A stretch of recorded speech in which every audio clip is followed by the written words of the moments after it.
Mercato is crazy tonight, la la la la. Mercato is crazy tonight, la la la la.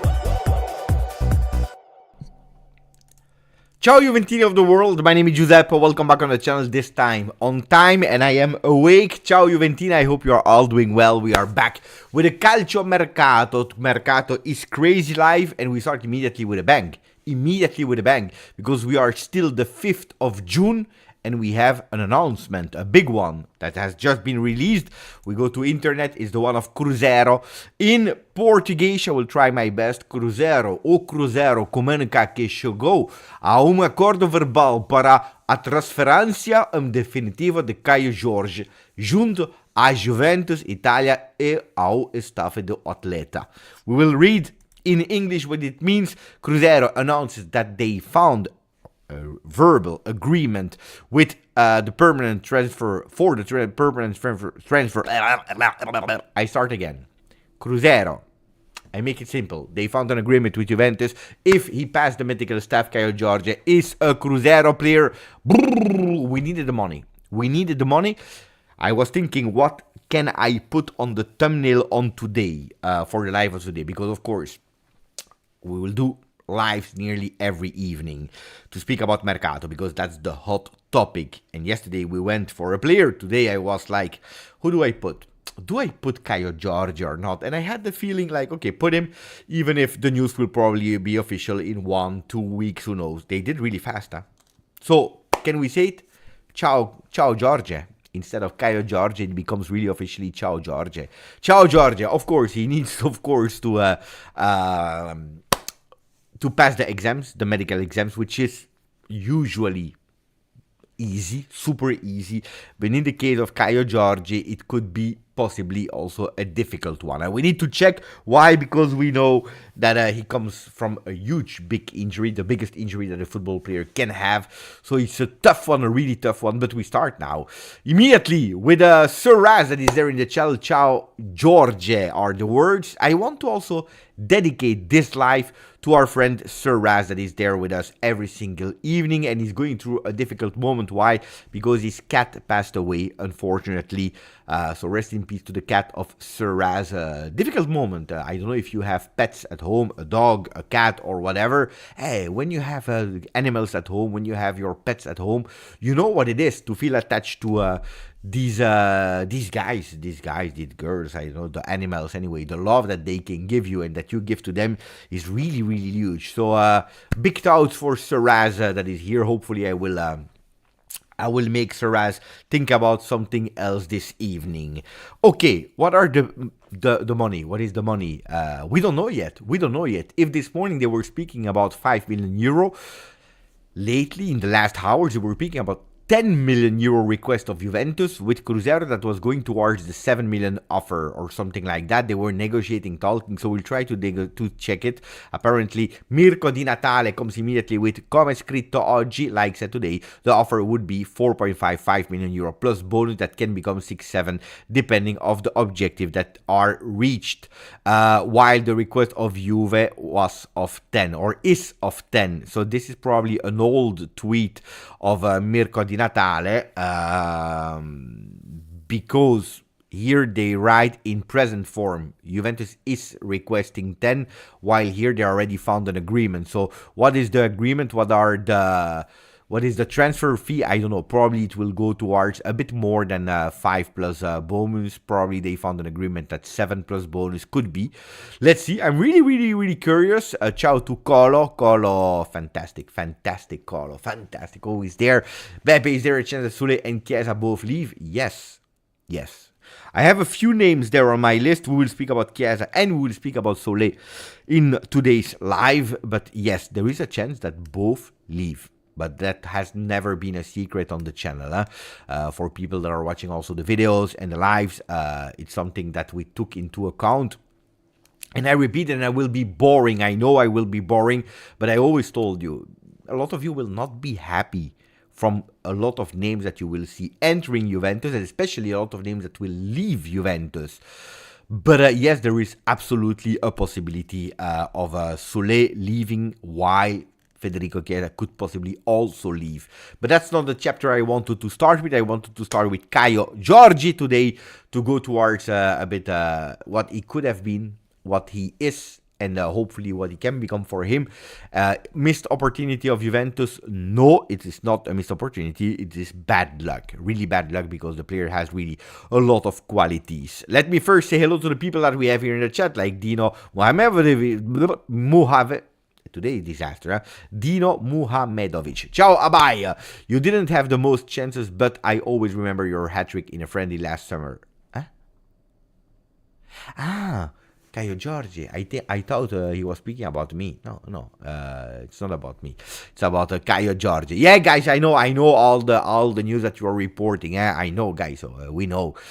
We'll go step by step to them. Ciao, Axe. Ciao, Juventini of the world. Ciao, Juve Dad. Ciao, Bianconeri FC. What did I miss? Nothing. We just started. You just missed, if you didn't know yet, that it is official communication that Kaio Jorge is a Cruzeiro, Brazilian team player again, but they put here if the athlete will pass his exams, which are extremely important. Ciao Thomas, ciao Junior Mas, ciao Ben the Goose, Amat is there as well, Stavros, Tifcano, Sam Mikalev, ciao Don Valentino, ciao Ben the Goose, no Beppe, he wrote this after the official statement. But it's strange. Then it's really strange how he's writing for it. Really strange. Ciao, Eric. Ciao, Grande. I live in Norway, and I just saw Norway because with the hat-trick of Holland, by the way. And watch Zegrova, which is important to us. And watch Zegrova, and he was complaining all the time and blaming everyone. He struggled and very predictable. That he is someone that is complaining and blaming everyone, yeah, of course. He's a big character. Eh? He's one that has a lot of personality, and yeah, he's one like that. You described him really well. I'm not surprised at all. That is very predictable. I don't know. Maybe today. I like the player. I really like the player. According to me, he's not that predictable. But the first part of what you said is 100% right. Totally 100% right. Ciao Ax, ciao Hamdo. Bologna wants 30 million for Calafiori. Yeah, we'll speak about that as well. Beppe, can we have one live? We don't talk about Chiesa. Talk about our... No. Why? Why should we not talk about Chiesa, which is one of the most important of players, of representative player of Juventus, the image of Juventus, in a way, one of the fan favorites that could possibly leave Juventus. So we need to speak about Federico Chiesa, and probably will do it even more and more. I know that it's something that you don't like. Today I received a message from someone that said, Beppe, I will not watch this channel again until Federico Chiesa signs an extension of the contract, and until Beppe finds back his mindset or his mind or something like that. I don't know what he was saying. And I told him in the YouTube comment, look, I report news. I don't create news. I report. If the papers are going towards Federico Chiesa, this is what I will report in the normal news. Then when I'm giving my opinion about it, I try to explain why it could be that all the sources are going towards it. When it's one source, we speak about it, and then we say, we don't know. Like, for example, Greenwood. We don't speak that much about him anymore. Why? Because at the moment we have only one site. It's Gazzetta dello Sport speaking about it. From the moment that Greenwood started to be on 2-3 papers as a name, we started to speak a bit more about him, and then it disappeared again, where it's only Gazzetta. But now for Federico, it's everyone that is really speaking about Federico. Every single source. Everyone is speaking about Chiesa. So you need to speak about Chiesa. A lot of the Mercato 24-25 will depend on Federico Chiesa. Not only the Mercato, but also the season of Juventus 24-25. So, first of all, I report. Then I try to double check, and then I try to explain That doesn't mean that I agree or I don't agree. I explain. Dino, please, no spam. No spam. Check, tranquillo. Especially not from people that it's not even their official work. Because if we start now speaking about Nick Semeraro and these kind of guys, then we have a problem. But please, no spam and no exclamation points. And we go with the flow. Tranquilly. We'll get there. So no, it's not about you don't like. People are Beppe until he finds back his mind. What are we saying? We are speaking about Federico Chiesa. I always told you, since the initial things, pay attention. There is a contract of 1 year of Federico. There is a contract from 1 year. They have a verbal agreement that Chiesa will not leave for free. That has been always the verbal promise. What it means, and because verbal promise means totally nothing. But there is a verbal promise, according to all the sources, that Federico Chiesa would not leave for free. What does that mean? That he extends? No. Maybe. But that's not what he said. He will not leave for free. He can extend for 1 year with a bridge contract. He can extend with a normal contract, 3-4 years. He can leave immediately. Now, that's also one of the possibilities. Or he can even extend and leave. Why not? So there are a lot of possibilities there.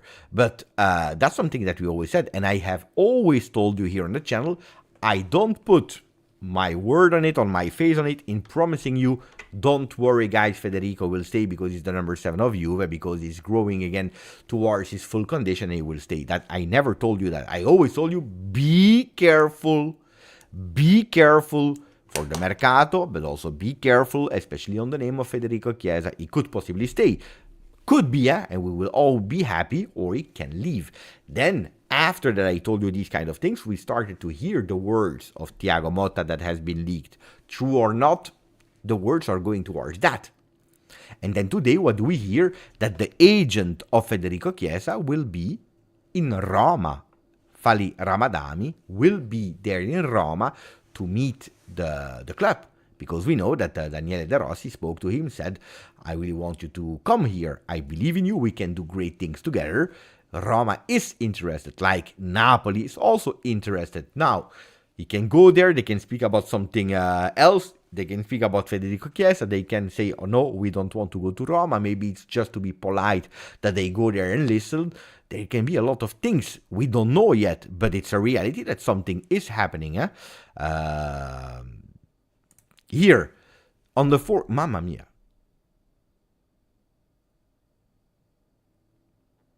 On the 4th of January, I said that. Mamma mia. You see? Guys, luckily we have Sarraza that is writing down every time what I'm saying. I hope also that after a bit, he's also starting to write the minutes of the lives when I'm saying something, so that we can go back and clipping when I say things, then we can show it. It's not only with the text. But guys, on the 4th of January, if Chiesa doesn't sign an extension, he leaves this summer for a lot of cash.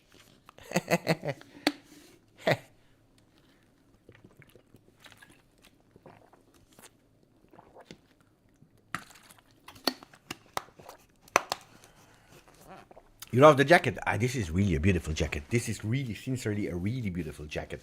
My wife today, she needed to go to the gym, to the sport. And she had this jacket on. I said, where are you going? He's crazy.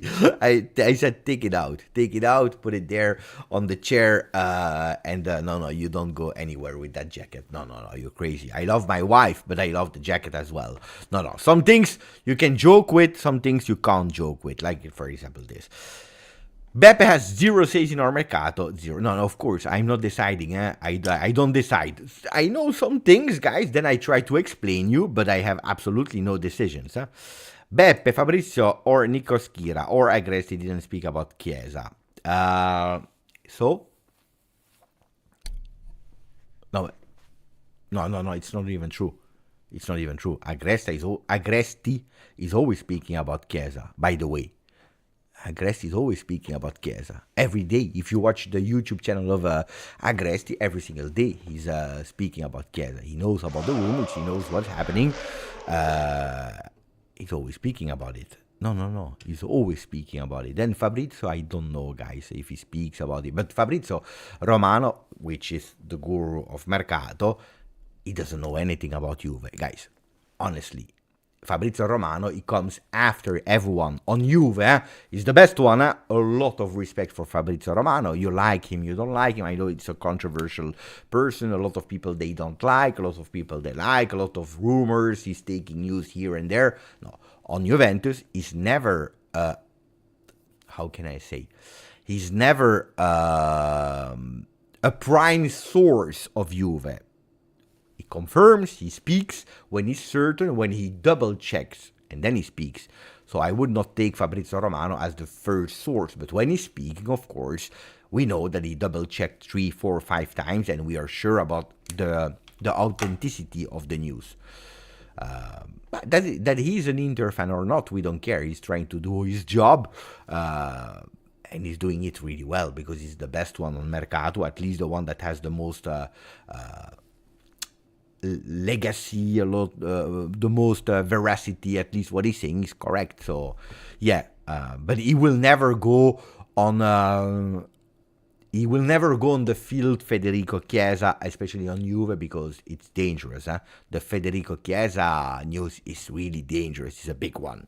Okay, anyway, enough speaking about Romano. Let's speak about Juventus Football Club and about all the players. Let me first say thank you to Sam Mikalev. What do you think about Gazzetta lineup? But actually, I already spoke about the Gazzetta lineup yesterday morning in the video, or 2 days ago, because it's not a new one, and I said I don't believe it will be this one, and I gave my own lineup, possible lineup. If I'm not wrong, I showed this. I didn't show. I said that this one. I spoke about it. I didn't show it, but I said this one. Wait, it was more like this. Yeah, it was more like this. That was the lineup I showed, because Gazzetta dello Sport, they went with other names, still with Chiesa and Greenwood, if I'm not wrong. But I don't know who tweeted it today. I saw the graphic, but I don't. If you can tag me, then we can go through it if you want. So thank you to Sam. If you want to tag me somewhere so that we can find it fast, let me know, because I don't remember where I saw it today. I know it came from yesterday, from Gazzetta dello Sport of yesterday. There I'm sure I saw it. We speak about Allegri, and pay attention. We will speak about Locatelli. We'll speak about Locatelli. Speak about Locatelli.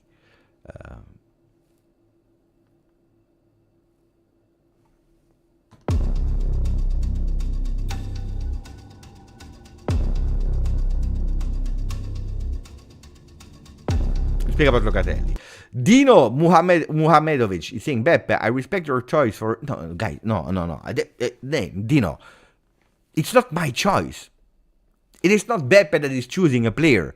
I'm not picking players here and there. I tell you according to the most possible real voices at the moment. This is the lineup. It's not the one that I want. It's the one that makes the most... how can I say, sense with the names that we are reading, etc., etc. If Gazzetta dello Sport is putting me, with all the respect, if they are putting me this lineup that I will try to show you in a second. Wait, give me a second. I will try to show you the lineup.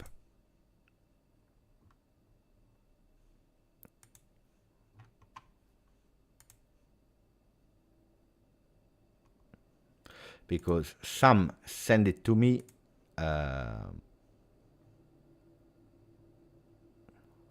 By the way, before that, we will go there. Before that, let me show you the official news, which I told you a few seconds ago. That I told you the tweet of Mirko Di Natale was really wrong, was really strange, because he said, while Juventus is asking for 10. No, because if it's official, it means that they found an agreement with Cruzeiro that also said we found an agreement with Juventus Football Club. So it was strange to say they offer 4.5 million while Juventus is asking 10. That's why I tell in terms of chronology was really, really, really strange. On the other side, I told you, I believe we will go there towards a 7 million euro, which Gianluca Di Marzio just confirmed. Kaio Jorge to Cruzeiro. Juventus gave the agreement. It's a deal of it's a deal of 7 million euro plus a percentage on the future resale. Neven, I've sent you this afternoon a message on WhatsApp. So you need to watch. You need to watch the WhatsApp. Don't ignore me. We have a good one. It's really a fun one. You will love it. You will love it. You will love the message that I sent you, Neven. Let me check. I will open WhatsApp. I will watch. And no, because he received the message. 3 hours 30 ago, and he's just ignoring me. He's not watching. That's a problem. That's a problem.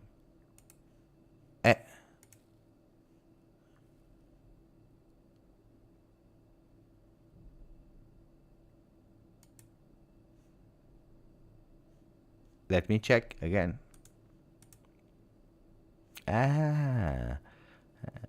Okay, guys. What is the excuse? What is the excuse of Neven for not watching my message? What do you think, guys? What is the excuse of Neven for not watching my message on WhatsApp? I will tell you if it's right or wrong.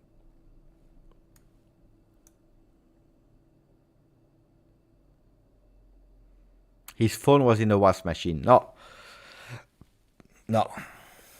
Ciao, Daniel Perone. No, that's not why. The dog ate the phone. No. He was sleeping. No.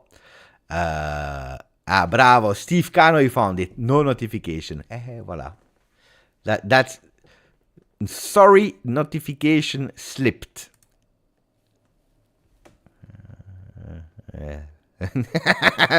Busy walking the fish. Okay. So I said thank you to Sam that has sent me that lineup of Gazzetta dello Sport. We will come back on it in a second. Let me say thank you to Stavros. 25 months. I believe Enzo will be the surprise with Motta. Pay attention there. Pay attention on Enzo Barrenechea. Pay attention to Enzo Barrenechea. Thank you for 25 months, my friend. Chef, 12 months. I mean, Chiesa leaves, but I don't know for a lot of money. In the books, how much was he? Chiesa? I told you yesterday. In the books, Chiesa is still worth... I have it somewhere. Guys, give me a second.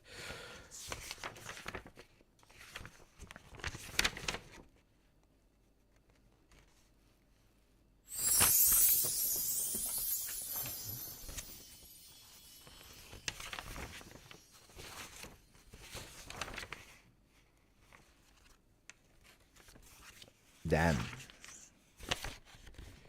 I'm hesitant between, I believe 5 million euro. 14, I said 14? Yeah, I said 14? I think I said 14.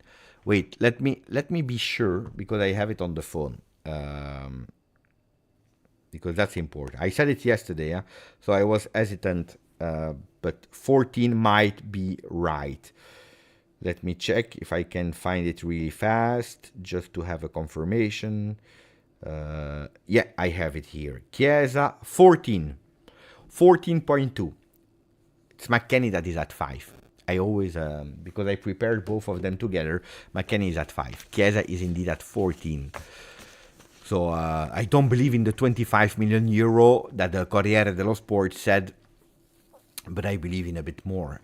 30 million, 35 million euro could be the price, or maybe a 30 million plus a lot of bonus, or payable in 5 years. I don't know, but I don't believe in 25. But yeah, But wait, can we finish just with Kaio Jorge first? Steve Cano. Thank you, my friend. And then Virtuoso. What a beautiful name. What a player, Zegrova, man. Amazing nutmeg today. Thank you for the donation. Well, it depends. Some people told me today he's predictable. He doesn't stop to complain. And then people are saying he's fantastic. He's amazing. You need to decide, guys. But that's the beauty of football. Some people they love. Some people they don't love. That's the beauty of football. I love the player. We have Yildiz. Yeah, but Yildiz plays on the left. Zegrova plays on the right. And especially if you let Chiesa leave. So, okay. Can we go by order? Because it's important. Otherwise, we will go totally confused. Can we go by order? And that's important. First, official, Kaio Jorge to Cruzeiro. Immediately, he just needs to pass the medical test. If he does, Juventus receive, as confirmed by Gianluca Di Marzio, 7 million euro. Plus a percentage on the future resale, which is a really good deal. I tell you the truth, which is a really good deal. Today I was watching, I was monitoring, I was thinking about it, and I said, Giuntoli, guys, you are not ready. He's really working hard, and he's putting a lot of speed on it, and he's cashing in. He's trying to cash in as much as possible from the left, from the right, from everywhere. Where he can, he cash in because he's about to work on something huge and big to change Juventus totally for 24-25. You are not ready, guys. You are not ready. You are absolutely not ready. Kaio Jorge, fast. I was not even expecting that fast. So Kaio Jorge goes. A few words of Kaio. He came from Brazil, where we were, at least, super excited from Santos, because he was one of the biggest talents spoken about in Brazil. Comes to Juve, needs a bit of time from the moment that he starts to play a few games. He's not fitting yet in the team, not finding his mark, but we knew it. It was a year of apprentice where he has been sent to Next Gen for a game because he needed a few minutes. And he goes with a huge injury that is taking him off. I believe it's the same period as Chiesa. And he's taking even off more and longer than Chiesa. Where this year, like Abai said earlier, he comes in that friendly 3 goals, a hat-trick against Juve Next Gen. And that's also a decisive moment because in the stands, for people that do not know, there were some people from Frosinone that were watching because they were there for Sole, for example, and Barrenechea. And at that moment, they saw that hat-trick. They say, guys, we can do something with him. They take him 1 year alone. He needed first a bit of time to enter the team. Then he starts to find a bit of continuity. But we know from when you come back from this injury, you have a moment where you feel okay. And then you have, again, that huge big dip, which happened with Frosinone for him. Started to play with continuity. Sole, fantastic. There was a penalty. He gave him the ball to score his first goal in Serie A. That was a really beautiful, touching moment from Sole giving that ball to him. And then I believe he scored 1 or 2 more goals in Serie A. It's a pity. I see here Piazza 2.0 from Limo. Yeah, probably even worse than Piazza because it's a really huge one and he will leave Serie A to go to Brazil again to restart. But of course now he's not 17 or 18 anymore. He's a bit older. So good luck to him. But I believe it's a really fantastic deal. If the medicals go through, it's a really fantastic deal. I was thinking we would go for 3 million, 3.5. This is really what I was thinking for Kaio Jorge. Really, really low amount of money request. I tell you, when I saw today the tweet of Giuntoli asking for 10 million, my reaction, I don't know, guys, but my reaction was, this guy is crazy. Stop. You're going too far now, Giuntoli. I have a lot of respect for you. But if you ask 10 million for Giuntoli, if I was Cruzeiro, I would probably tell you, okay, please leave the phone call or the Skype call or the meeting. I don't know. But you're crazy. Because they wanted to give 4 million euro.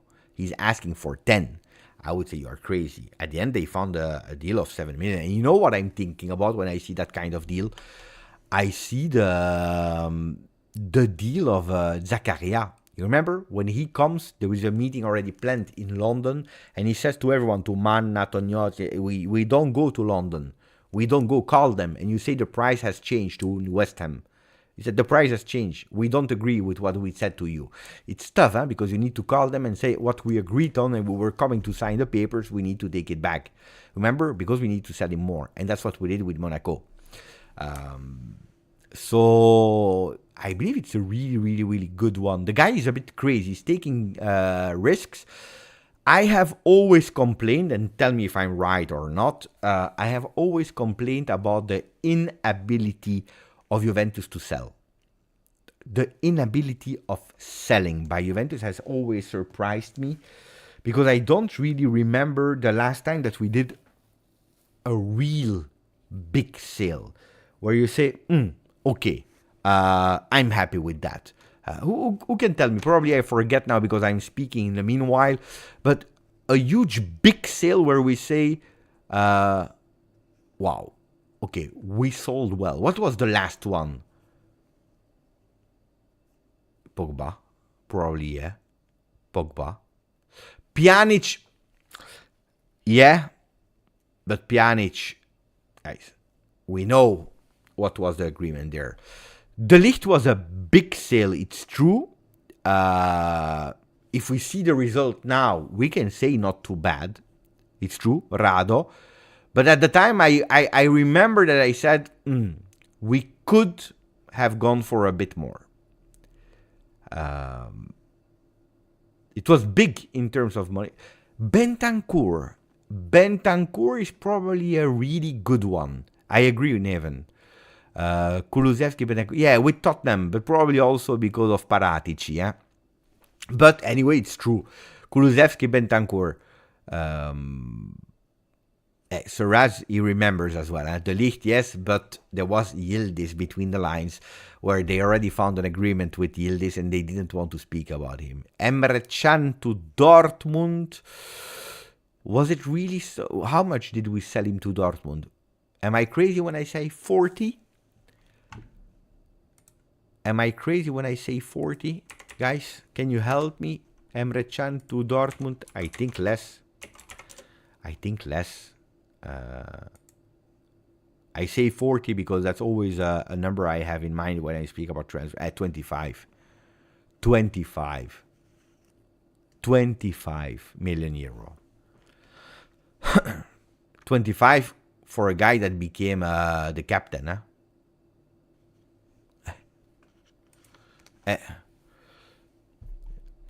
So Virtuoso, I already said thank you. And then Katana, beautiful donation. Thank you, my friend. Great summer ahead. Next espresso is on me. Thank you for a beautiful donation, Katana. You know what I will do, guys, because we have a lot of things to speak about. Give me a second, and I will take an espresso for Katana. Really fast. It takes 2 minutes, and then we are back here. In the meanwhile, maybe instead of putting you I can put you this one. Wait, I can put you this one.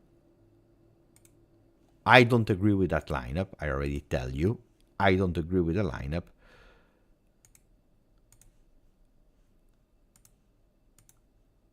But you can already take your idea because we will speak about that in a second.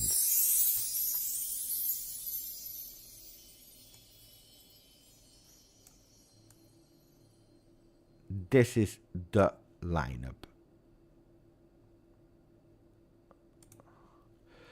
This is the lineup of Gazzetta dello Sport. So guys, give me a second. I go for an espresso. I need it. And then we continue to talk about Juventus, because we have also the name of Locatelli, and we will get to the point of Chiesa, Roma. We have news about Sule. We have news about Ealing Jr. Attenzione. We have news about Calafiori. We have news about Yildiz as well. Indeed. I see already people. So give me 2 minutes and we are back.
I'm back.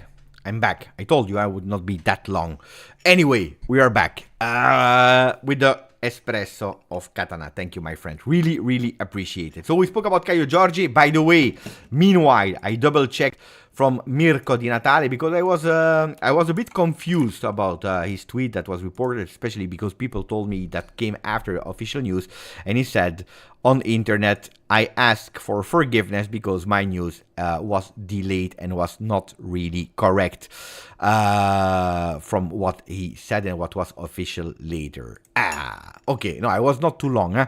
Okay, now that we spoke about Kaio Jorge and Giuntoli that is going extremely fast. I thought he was crazy to act that much, but he did really well. Remembering me a bit what he was doing. We were speaking about the fact that Juventus was not able to sell. They were not. They were always had a problem. Now, I'm not saying that it will be easy because it's not that you come and it's a clean sheet. You start from zero. You still have to deal with other contracts that you didn't make in the past, so it's always difficult to sell. But when I see what Giuntoli's strategy is and how he's dealing with also, and especially with the exit mercato, well, I think he's ready to do a lot of things really fast, and he's on the mission. The guy is on a mission. He's going. He's not caring about opinions or waiting. There is no wait. There is no 100% of meetings, of endless meetings, of discussing. This is the price that we want for a player. If you want, okay. Otherwise, we found something else. And if they go for signing a player, it's the same thing. We give you that money you want, okay. Otherwise, we go for another target. It's not a coincidence that today you hear so many different midfielders linked to Juve, so many different players, offensive players linked to Juve. You hear names every single day. Why? Because one, papers, they don't know what to say. One. Two, Giuntoli is really a master in giving signs here and actually acting here in the shadow where you don't see him. So he's acting here. Giuntoli.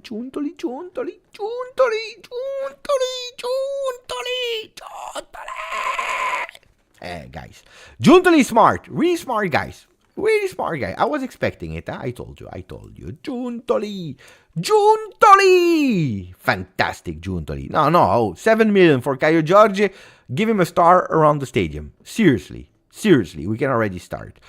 Now, we go towards a second news. Pay attention. Oh, because my phone was about to call seriously Giuntoli. No. Okay. Second news. What do you want? Ealing Jr. Ealing Jr. links with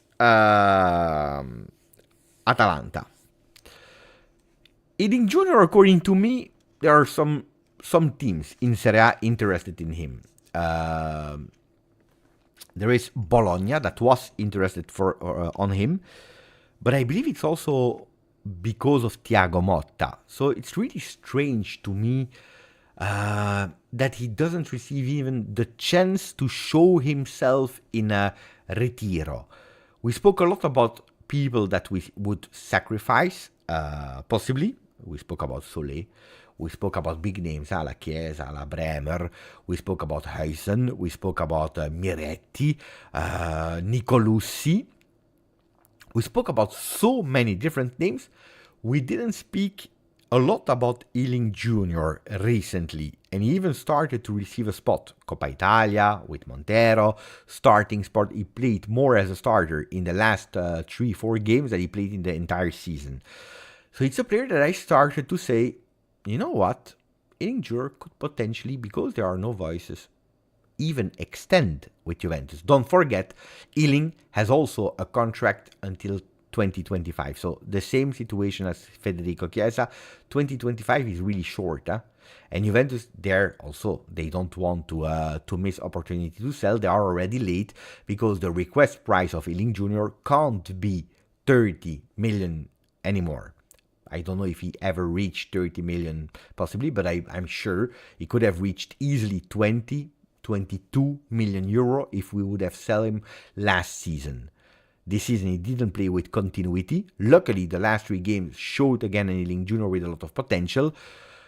Scoring also with England under 21. So it's a player on the market that had some appetite a lot. Now again, but with a much lower price. I think that if you sell Ealing now in the summer, you can cash in possibly 12, 15. You will tell me, Beppe, it's crazy. When you see that we are able to sell Kaio Jorge for 7, we should go for much more for Ealing Jr. But the difference is the contract length, and that's a real big difference. And also the offers that are arriving. And Atalanta, they are interested in Ealing Jr. I would have said keep him, of course. We already spoke about Huijsen in the possible deal to decrease the price for Koopmeiners, that is starting to be more and more a real name of the Mercato Juventus 24-25. Koopmeiners that I never believed in Juventus going and splashing 60 million euro. Now with Scalvini injured, the interest for Huijsen, possibly even putting a player a la Ealing Jr., ragazzi, we start to speak about something that can happen. Something that really can happen.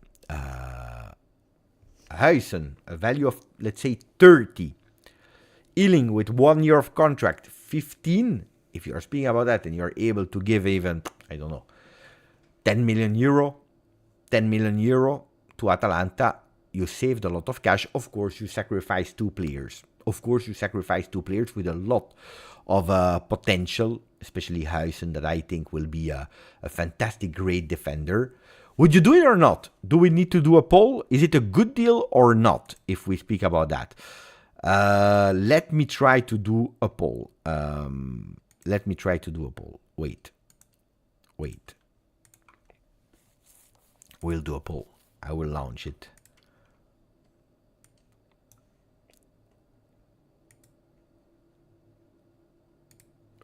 Poll. Huijsen plus Ealing plus, let's say, 10 million.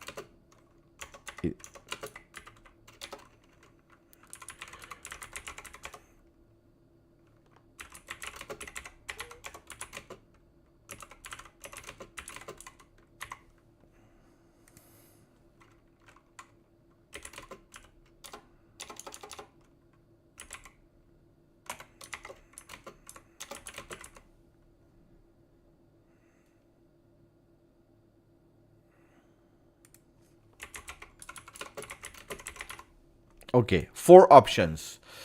The first one is super deal. Second one is no choice. So, okay, don't do it, or really bad deal.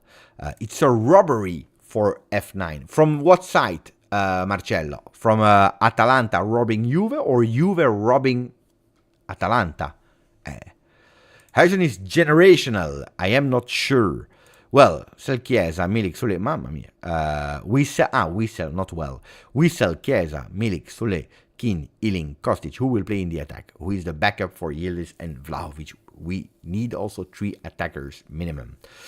We'll come back on that one in a second, because you didn't mention Moise Kean, that will probably also leave. Not even sure that much about Milik, but Moise Kean, yeah.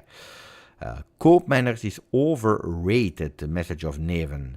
The problem in that deal is that Juve would also look desperate, so other clubs would just price up like crazy. Desperate? I don't know. It's the target that you have identified as your first big target to strengthen your midfield. It's the player that you want. It's a player that you can't go for with cash, and you find creative solutions on a Huijsen that would not play as a starter at Juve. So it's a player that will not start. I can already tell you, if he stays at Juve, he will not start next year. 100% guaranteed. And Ealing Jr. will not be a starter. So you are sacrificing 2 players, and Ealing Jr. with probably less generational ambitions as a Huijsen, because Huijsen is, we know the kit strength, but you're sacrificing 2 players that are not in your plans for 24-25, and you have a player to build around in your midfield. Pedulai is saying agreement of 4 million euro with Koopmeiners already found. So they found already an agreement. There is already a verbal agreement, already an agreement with the agents, the entourage of the Koopmeiners. with bonus, 4 million plus bonus, so it's not even that expensive if we're speaking about salary. There will be a summit with Atalanta to speak about it, and soon there will be another attempt of Juve for Calafiori. There is trust in all these deals, according to Juve. So Koopmeiners deal and Calafiori deal. From Pedula, that is extremely well informed about Juventus recently. Thank you, Dino, for reporting that news from Pedula. Guys, you start having a sale of Kaio Jorge, you sign a Di Gregorio, you sign a Calafiori, you sign a Koopmeiners, you change coach, you go with Thiago Motta. Guys, you can't start that great. It is impossible to start that well. If we're speaking about the start of Mercato with these names, we will be here, I tell you, we will be here for the entire month of August, I believe, with a ready team. Speaking probably about a possible last player to go out and a last player to go in, but it will be one name, maximum 2 names that we will speak about, hoping more than something happens just to be excited. But I tell you, everything will happen in July. June, the few first things, and then July we go full power, and then in August we do nothing anymore. I don't know. We will speak about what, I don't know. But that's the thing. Juventus, they want to have a team ready for Thiago Motta in the month of July. They want to give him that team so that he can focus and work with the players that he will have at disposal. And even if they are still busy with national team, at least he will know these players and he will already study them. No, I'm positive because they are giving me signs of positivity. Players could leave Juventus. Huijs is the type of talent we can sell in 2-3 years for 80 million euro if we are patient and let him play consistently. Yeah, but Juventus has no patience at the moment today in 24-25 to give chances to a player that showed at Roma as well that he's not ready yet for Serie A. He will, but he's not ready for Serie A, and we don't come from a season where you win titles on title on title. We don't come from a big moment, and we also come from an idea of changing coach that has already in his mind the perfect duo to start. Calafiori and Bremer. Calafiori-Bremer. These are the guys that he wants to go for. Tough, huh? Tough. A lot of diverse opinions in the poll. I close the poll now with 29% super deal, 29% no choice, so let's do it, 21% don't do it, and 20% a really bad deal. So it's really, I never seen with 4 options that much balance in your votes. But Giuntoli has hunger. Of course. He's there since 1 year waiting. He's there since 1 year waiting because he couldn't take care of the Mercato 23-24. First, because he just arrived. Second, because there was no money. So he knows that you like him or you don't like him. Max Allegri has been a scapegoat. He has been the one to blame whatever thing Juventus was doing. If we were winning, but the game was not well. If we were not winning, you see, we don't even win, so the results are not even there, so there is not even an excuse. Allegri. And that's what we were speaking about. There were just a few moments during the winter where some people started to put Giuntoli in doubt about, but what he's doing, how is it possible that he's going with a Thiago Jallo and Alcaraz when we can possibly put some big names there. But I told you, Giuntoli, he was waiting. He didn't want to go for a big player, a la Bonaventura or Pereira, big players, way of saying big players in terms of what you needed to put in cash for having these players that are not representing already the choice of coach that he made. So now he needs to work because Allegri is not there anymore.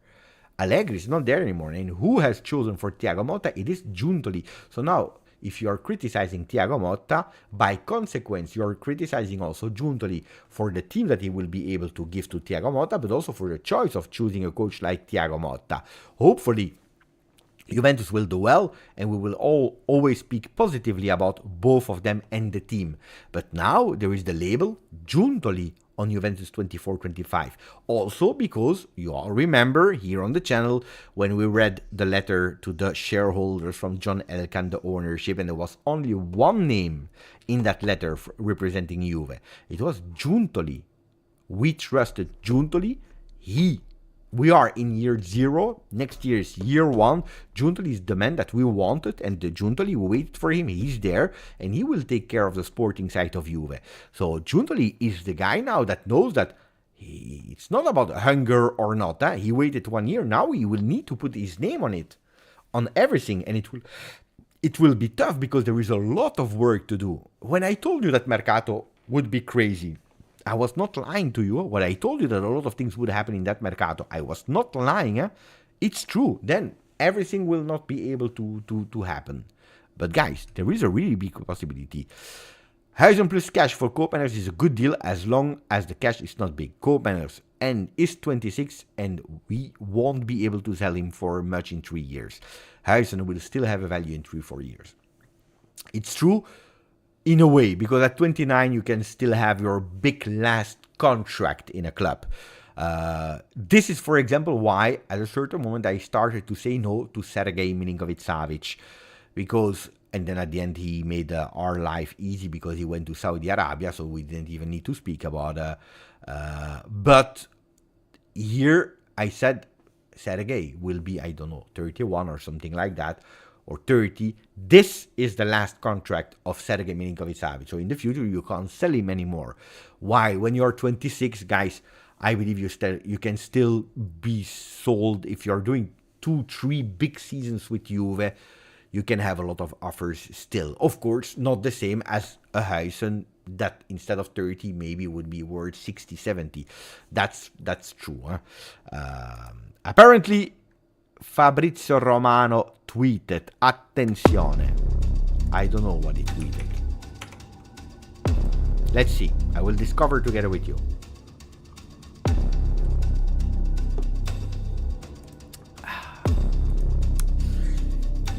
Teun Koopmeiners once Juventus move, no changes on this plan. Contact to follow between Juventus and Atalanta in the next week. There is nothing. Probably Fabrizio saw some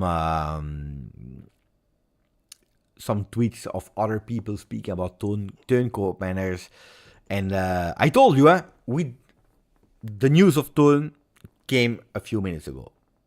I told you, I love Fabrizio Romano. I'm following him. I'm checking, and he's the GOAT of the Mercato. But on Juve side, he's never the first one. He's never giving us news that we don't know about Juve. What he's saying is something we do. Look at the tweet. Teun Koopmeiners once Juventus move, no changes on this plan. Contact to follow between Juventus and Atalanta. We know. Good that is confirming. Good that is confirming, but there is not But anyway, we confirm here Teun Koopmeiners is a reality. Ealing Jr., Atalanta maybe, Huijsen, Atalanta maybe, Koopmeiners there, and for the people, it is not Koopmeiners, it is not Koopmeiners, it is not Koop whatever, it is Koop with a long O, Koopmeiners, not Koopmeiners, Koopmeiners. It's important. Hey, we need to educate now that he will join Juve. It's important that we know Koopmeiners and Teun, not Teun, not town, not Teun. Teun Koopmeiners. Easy, yeah? Did you try at home? Teun Koopmeiners.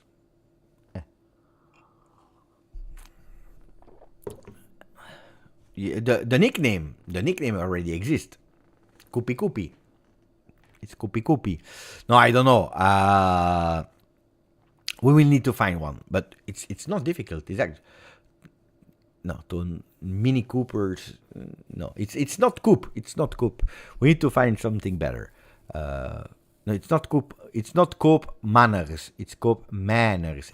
Like the manners. Koopmeiners. That's the thing. People are screaming in the chat, Fabrizio Romano. No, I'm Beppe. I'm Beppe from GJustjuve, not Fabrizio Romano, guys.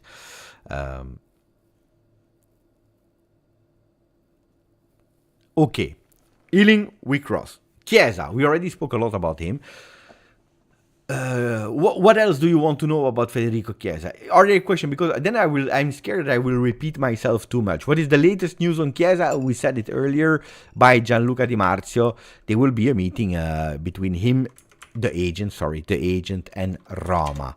I can show you again the tweet, but if you want more about Chiesa, let me know. And then we go towards Locatelli and other remaining news of the day. By the way, Zirkzee is not Juve. I always said it's not Juve. Zirkzee is Milan. They want to push. They will push. They really want to push. We can speak about the coaches as well if you want to. Allegri, Tudor, etc. The latest tweet about Chiesa is coming from Gianluca Di Marzio. It was 9 p.m. Italian time, where he said the agent of Federico Chiesa, Fali Ramadani, will be in Roma next week to speak about Federico. That yesterday disaster performance of Federico Chiesa, like all the other guys that were playing, but really bad. I continue to say that he will perform well with Italy at the Euro, but yesterday he didn't show up.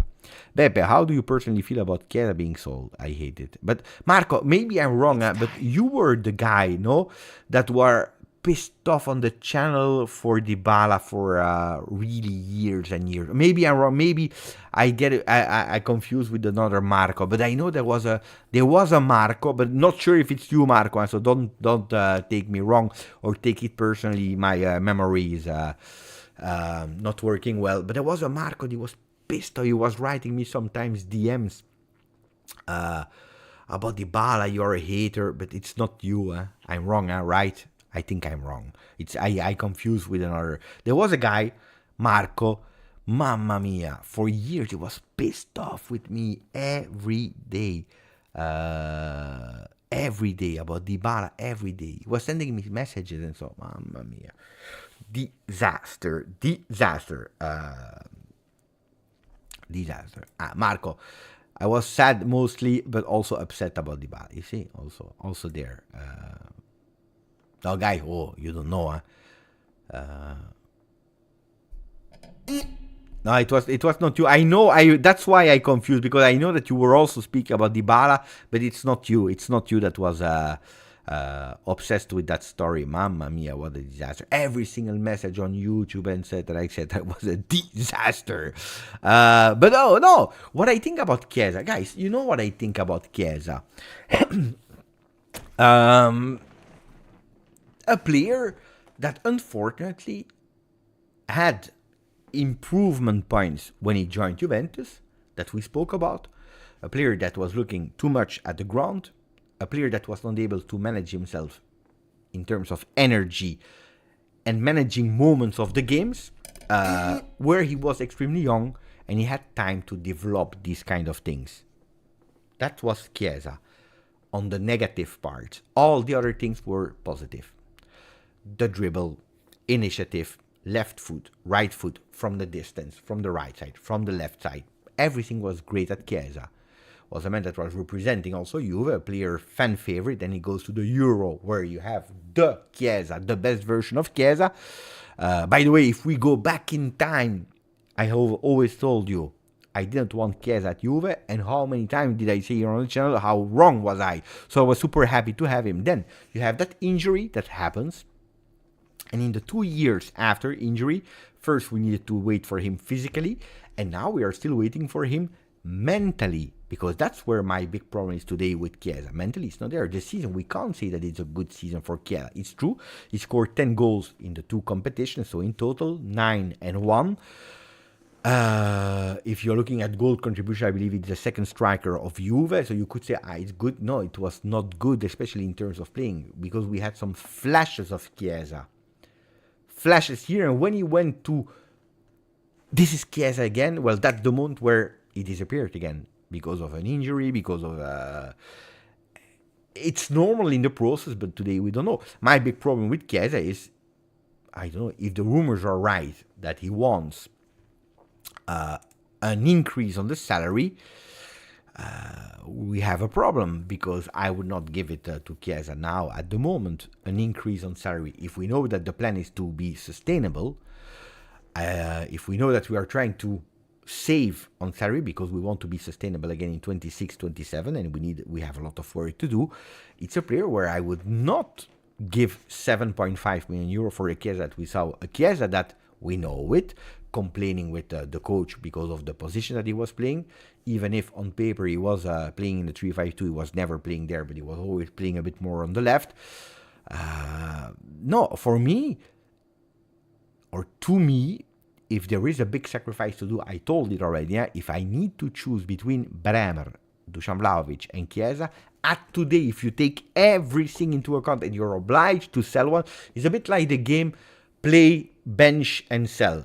If you're obliged to sell, I would sell Chiesa because he's already 26, so he's older than a Dusan Vlahovic. He comes from a big injury. At the moment, he's inconsistent. Then, if it's true that Thiago Motta, and I believe it's true, is at the moment, without training him, take that into account, but not a big fan favorite of him, especially because in this position there are a lot of players, because that's a modern role where you have a lot of diverse options.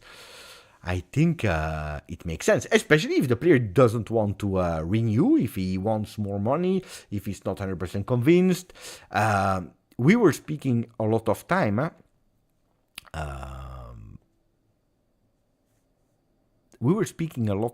About. But Chiesa loves Juve. Chiesa loves Juve. Hey, love. At the moment, we don't see any contract extension. A lot of people were saying, but it's because of Allegri.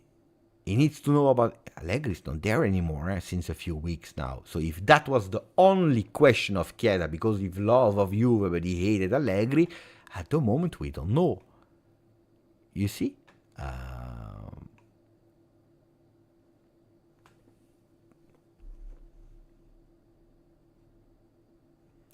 I said on the 13th May, if I need someone to leave, first Bremer, then Chiesa, then Vlahovic. It's true, on the 13th of May, so we are speaking about 1 month ago, but things change in the meanwhile. What did change? Thiago Motta, he wants Bremer. I have always told you, Bremer in a 4-man defense, I am not 100% convinced about that. For me, he's a world-class 3-man defender, and that's also why he has never been called up with Brazil. Also this time for Copa America, he has not been called up. Now, he has been called up because of 1 or 2 injuries in defense, and he's there, and I'm happy for him. World-class defender in a 3-man defense. In a 4, I don't know. I see improvements, but we are not there. The big thing that changed is that Thiago Motta arrives and he says, I think that he is essential. I want him in that game. And that order is changing now. If Bremer is the one that Thiago Motta believes in, no, you're laughing. By the way, it's an early birthday for RBcom, so tomorrow we will tell you, we will wish you a happy birthday. So probably in UK it's in 40 minutes, 38 minutes. For 38 minutes, and Rob will have his birthday. All of that love, hate, Allegri on the bench or not, money, status, it's all rumors and speculation, and the story tell that someone pushes for a reason. Whatever happens to Chiesa, we will survive. But that's the thing, mamma mia, what a really smart message here from Katana. Probably because I'm old, but at the end, I'm always trying to check at the end of the Mercato. Did we improve as a team, or did we become worse in theory? Because then it's the field that tells us if yes or no we did thing well. Guys, honestly, if Chiesa leaves, I'm sad for a day, and then I get over it. And then I think about the team, and I say, hopefully the team that we have now can do better. I can agree with it, I can disagree, I can have, of course, an opinion. Otherwise, I would not have been a content creator if I have zero opinion. You have an opinion, but then you go and you believe. And you go and you hope. But I'm not here to cry about Federico Chiesa that left, like I didn't cry for Dybala that left, like I didn't cry for, Del Piero that left. I mean, I cry, yes, but then we continue, Then we continue. It never stops because Juventus stays. If you tell me today, I ask you a question to everyone, really simple. There is one possible answer, yes or no. Don't try to blah, blah, blah, blah. Super, super, super easy question. If I tell you today, we sell Chiesa, but that will make that our team will perform better next year, are you happy or not? As easy as that. If I tell you, we sell Chiesa, but by consequence, we will have a team that will perform better. Yes or no? As easy as that. Yes or no? If you tell me no, at the moment I see only yes. If someone tells me no, hey guys, there is a problem. Hey, here, the first one, John Doe. No. He prefers to keep Chiesa and performing shit. Guys.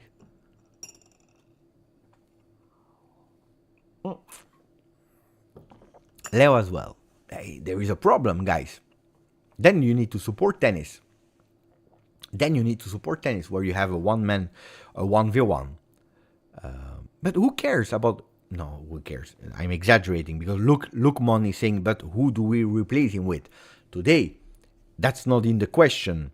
The result will be, guessing, that Juventus is stronger as a team. That was the question.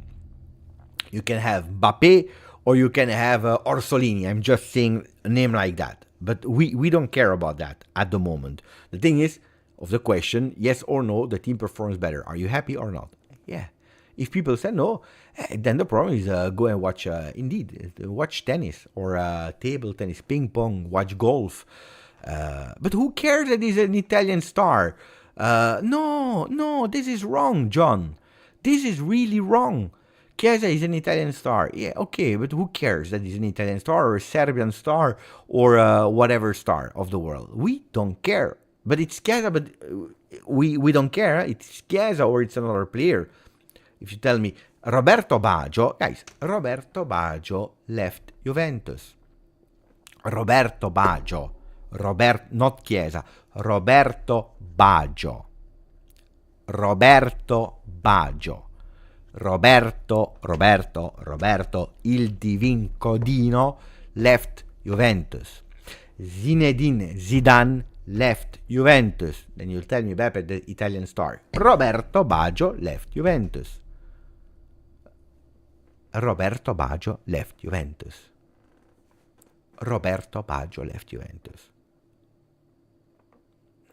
Guys, what does that even mean?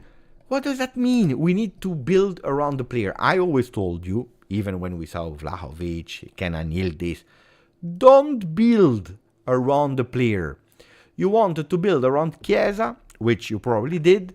What happened? He gets an injury. And then we build around the player is gone. Because Chiesa is gone because of an injury. You can't build around a player. You can have, of course, the words, the big titles on the papers, center of the project, whatever. Of course, you can have all these kind of things. But it is not in reality what you need to do. You need to go towards an identity, a playing style. You can go towards a philosophy, ambitions, an ownership, a project. That's where you need to build around, not a single player. Then, guys, again, I repeat, if Federico Chiesa stays at Juve, I'm the first one that is happy. If he finds the way to convince Thiago Motta, if Thiago Motta says, I was stupid, like Conte that said I don't want Pirlo, I don't know what to do with Pirlo because my style is a 4-2-4. We are all happy, even more happy. But at the moment, the question is if the team performs better without. Do we do it or not? That's the thing. We have a few news, still a few news there that are, because they are arriving, a lot of news. Apparently one about Dusan Vlahovic from Pedula. You know that Pedula blocked me. A situation Chiesa, attenzione.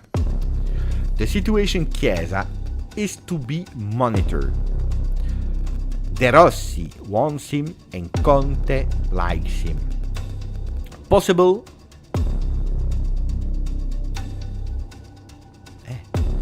Possibly they would insert a player to arrive to the class 97, that is Federico Chiesa, Alfredo Pedulla. So it's not Beppe like, don't like, it's a reality, guys. The people are speaking about a real possibility for Chiesa to leave Juventus. Possibility, which it's not a guarantee. A possibility. Who are the players? No, a swap. Guys, this is something that I would not be happy about if you do a deal, an equal deal, Di Lorenzo Chiesa.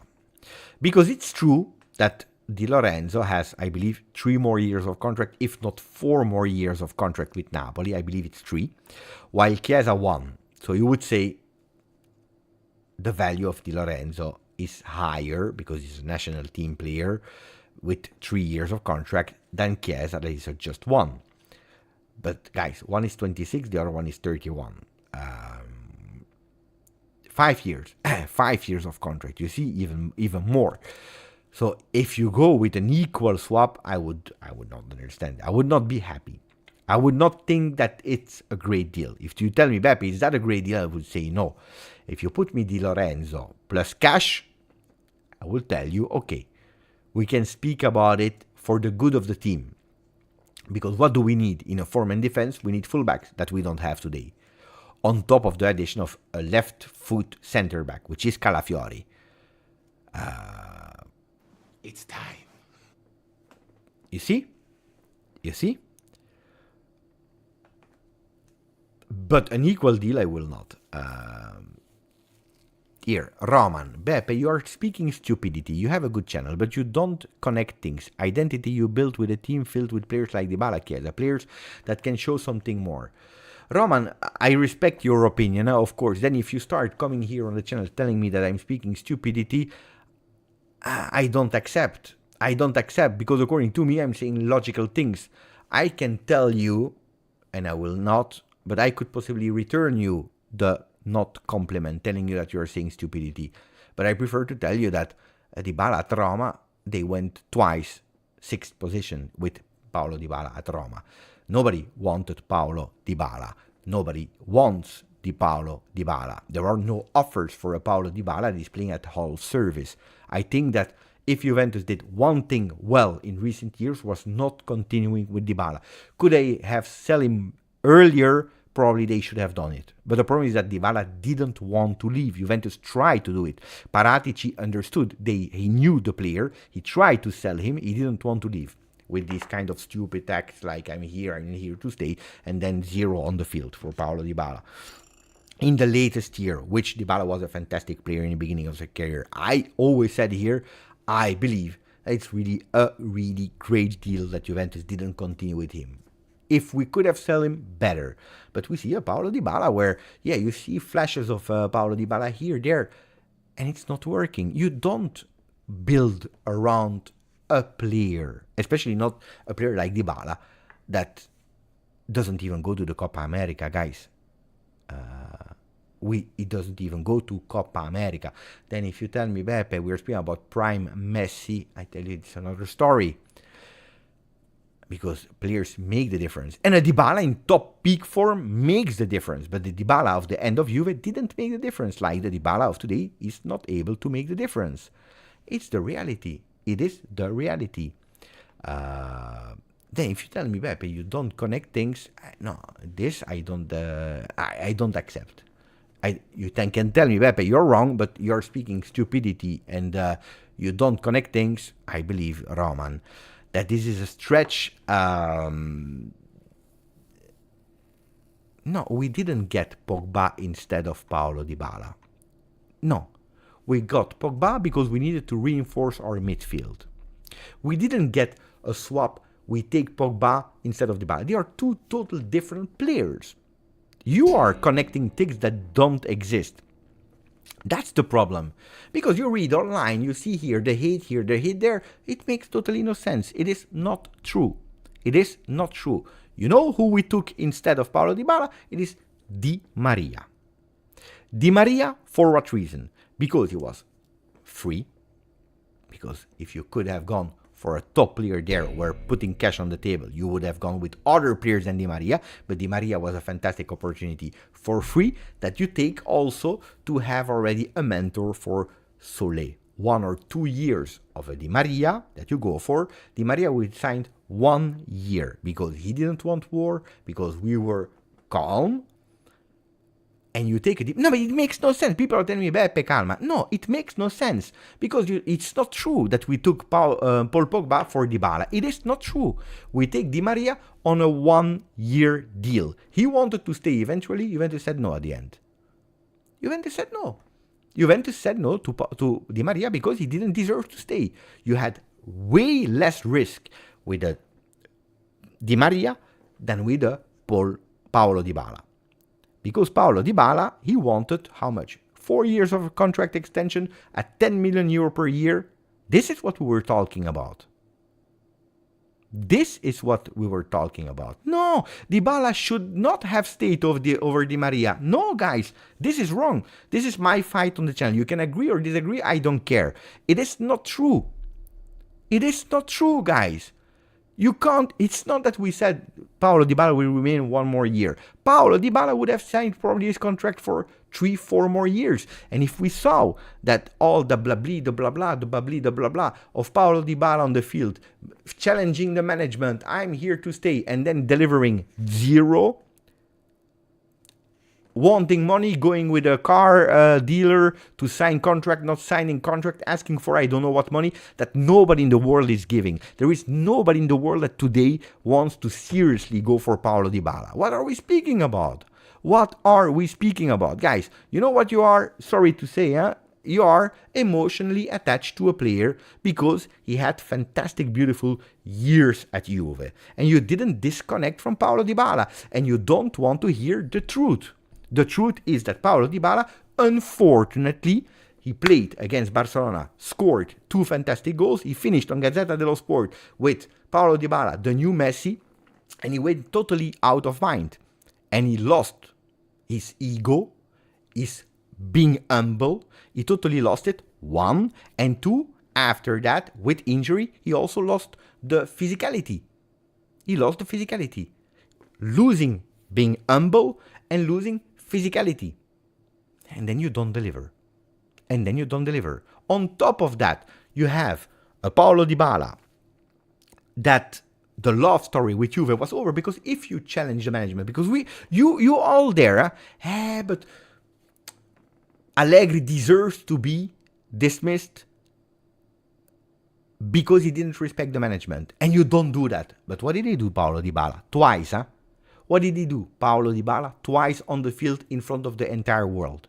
What did he do? Tell me, guys. And then you see, and this is really hurting me, that you see the reality of a Paulo Dybala that is playing 50% of the games. He's playing 50% of the games. He's the only player in the world that, and I'm sad for him because I like the player, I like the kid. It's the only player in the world that injured himself taking a penalty. What are we speaking about? We're speaking about the player. It's the only player. I never saw that in my life. The only player in the world that injured himself taking a penalty. It's the reality. And then you tell me, no, we should have continued with him. We should have continued with him. We should have continued with him. That's what people are telling me. They are telling me, Beppe, we should have continued with Dybala.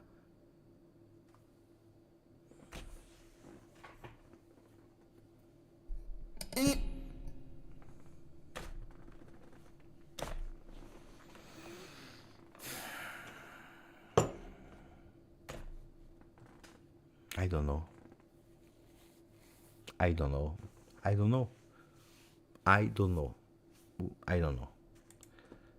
I don't know. I don't know. But no, it makes me angry. It makes me angry because we don't care. We love the players and we don't care about. We don't speak about Juve. No, you need to be at 30. It's 30 years, guys. What did he accomplish? He played 5 games with Argentina. Guys, what are we speaking about? What are we speaking about? And then they come with strange stats. Beppe played 27 games in Serie A. Yeah, okay, he played 27 games in Serie A. It's more than 50% of the game. Did you check the minutes? Because this is something that people are not telling. Because it's easy to say, yeah, but he played...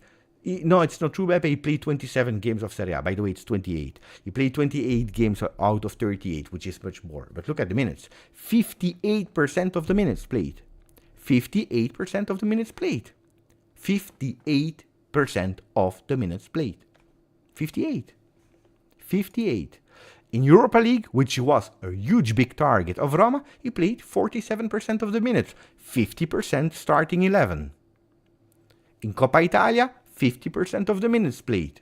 So, guys, tell me if I'm lying or if I'm wrong. Or people are taking advantage and just showing the stats that they want. Because it's easy to say, Pepe, he played 28 games of 38. Yeah, he played how many minutes? 50%. 50%. You don't believe me? Go and control on transfer market.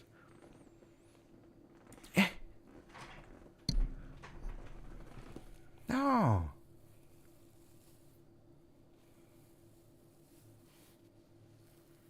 I understand. It's actually someone that is not that is hating. But look here, Roman, Beppe, you're confused, you're joyful about Rabiot, but players that are world class like Chiesa and Dybala, blah, okay. Tell me who is playing and probably was, if not the second man of the game in the final, France-Argentina. Tell me who was the starter of France-Argentina. Was it Paulo Dybala or was it Rabiot? Tell me. Then we speak about. Tell me who is a starter in every single game and who's not. No, die. And again, this is a total disconnection of affection or not affection. Affection or not affection. It's just probably Roman, with all the respect, because I get angry because... Why do I get angry? Not because of a different opinion. I get angry because the first statement is, Beppe, you're talking shit, you're stupid, you're talking stupidity, and you don't connect dots. And then I don't accept. Then I don't accept because, guys, we're just speaking the reality. Accept. It's a player that his time with you was over. Get over it. And then we can continue to speak. Guys. Well, anyway. Thank you, Dolo. It is facts.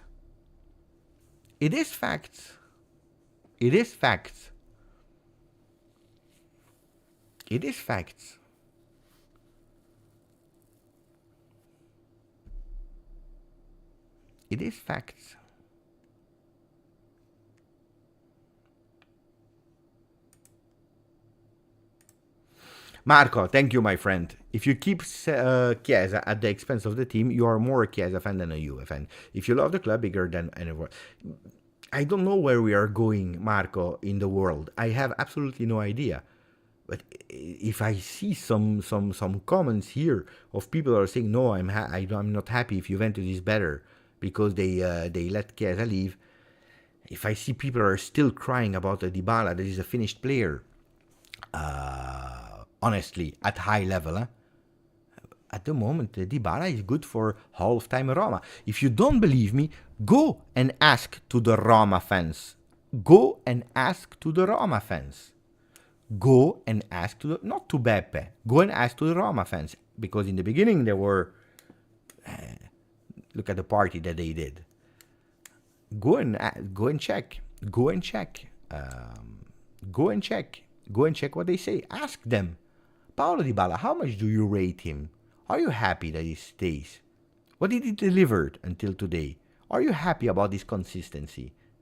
Look what they will tell you. No, I agree. It's true.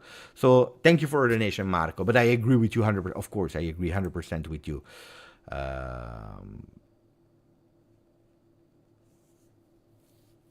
Tony, no, I agree, Tony. I agree that people have different opinion.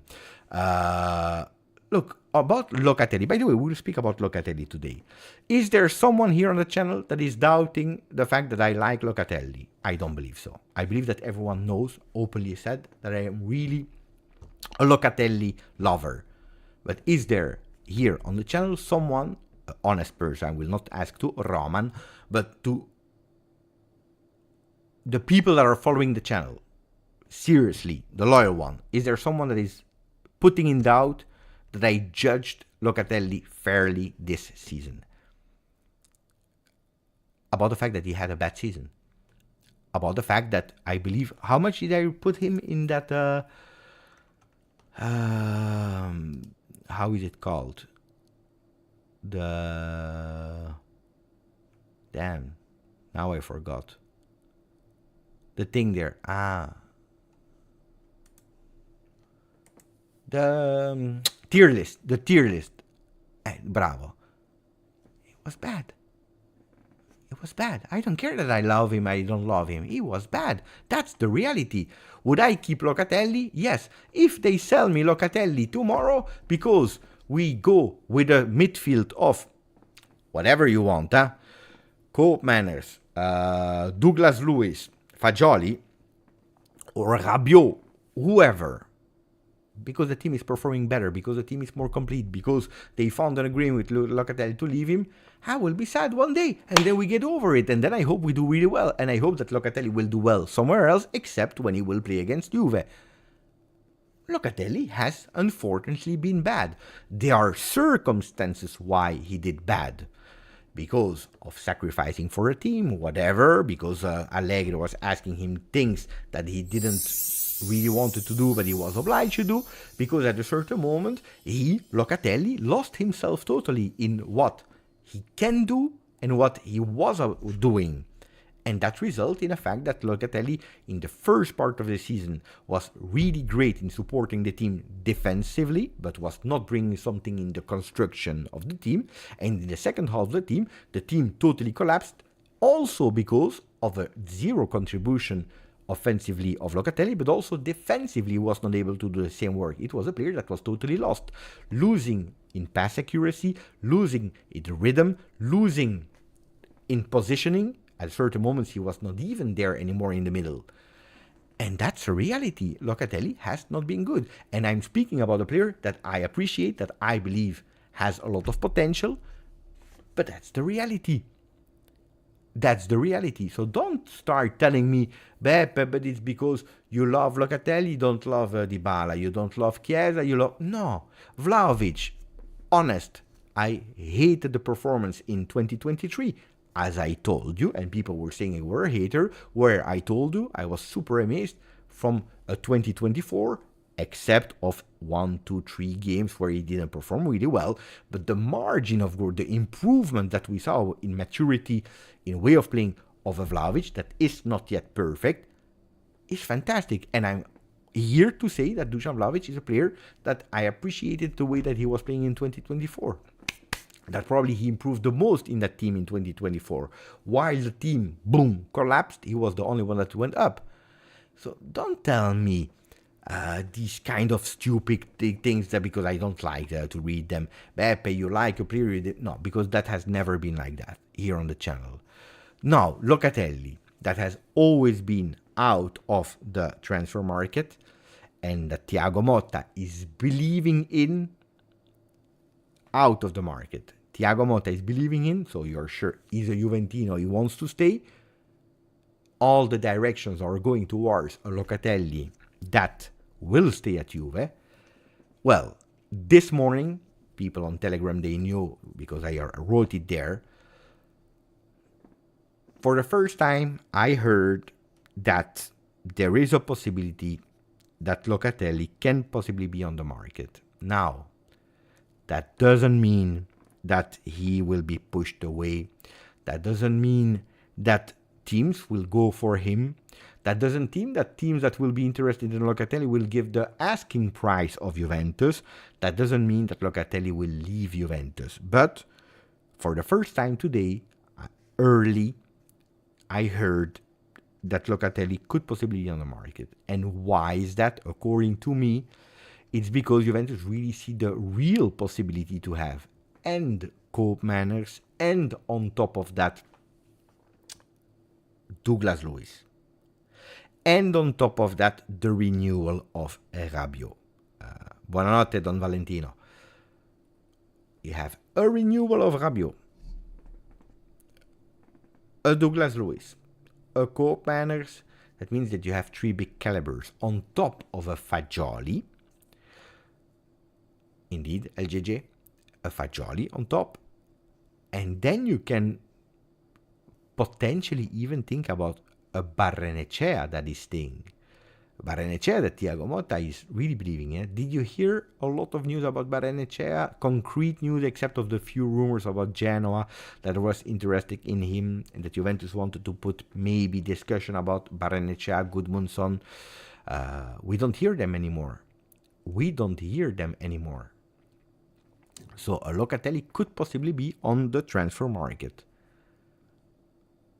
And not waiting for Locatelli. Again, if this happens, I tell you, I will be sad one day and then I will see what Juventus will be able to do with that replacement, why we are doing it, and hoping for the best, and pushing for the best, and supporting for the best. That I like or I don't like the player, I don't care. And I believe that if a lot of people would start thinking like that, maybe it would be a more healthy way of supporting a team instead of a player, or own ideas, because that's one of the big dangers that we are in today. The big dangers of supporting own ideas and not being able to say, I was wrong, I was not wrong, or able to say, Beppe, okay, these are the facts. These are the facts. I have my opinion, but these are the facts. But anyway, Dolo, thank you, my friend. Thank you, really appreciate it. I don't know how you can be a Juve fan and not be super frustrated. Dybala is high, so high, but he's always injured. Di Maria solid. Wait, I will read it again, Dolo, because I think that you went a bit fast with your keyboard. I don't know how you can be a Juve fan and not be super frustrated. With Dybala, his highs are so high. His highs were really, really high, but he was always injured. It's true. Then frustrated. Look, guys, I'm not frustrating with people that are injured.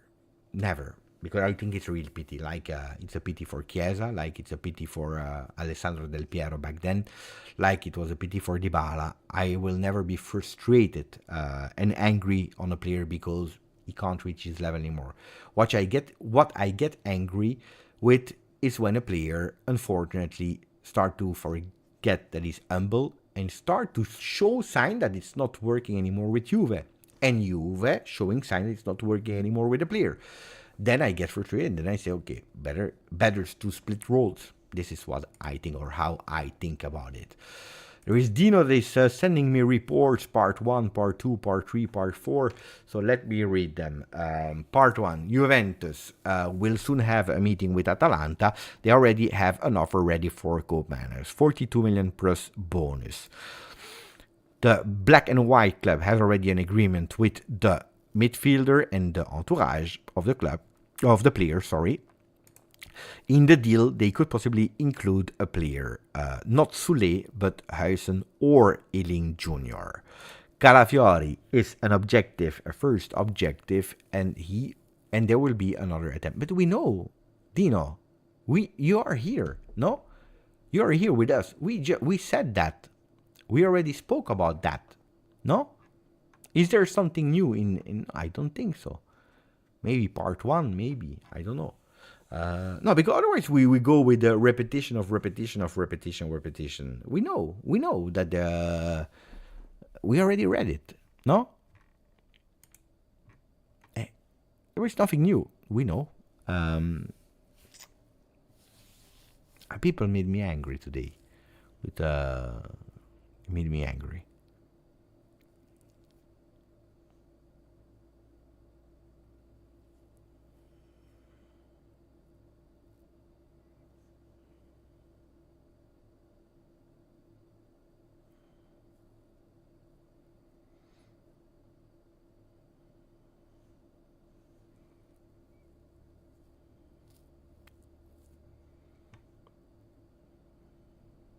Trying to check if there is something else. Oh.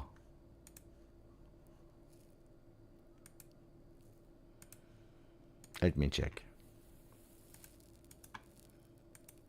Okay, wait. We spoke about Kaio. We spoke about Chiesa. We spoke about Ealing. We spoke about Locatelli. We spoke about Huijsen. We spoke about Cope Manners. Apparently the papers are already out, so let me check the front pages. And then we close, because today you made me pissed off.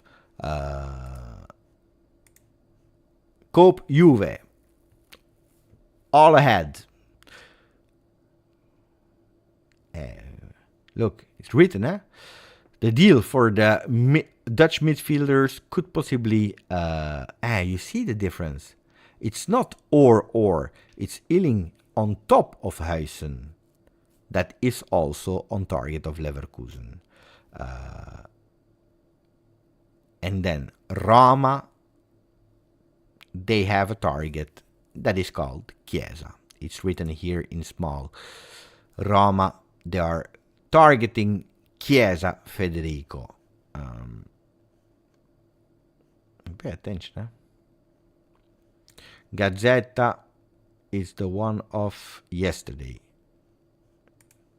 This one is the one of today. With Conte to Napoli, Lazio, Tudor goes away. Italiano goes to Bologna. Lot of changes in the coaches. So, Atalanta Gasperini.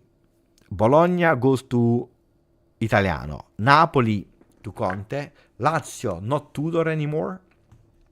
After 3 months, he's leaving. After doing actually a beautiful result, he's leaving. Pay attention, Pay attention because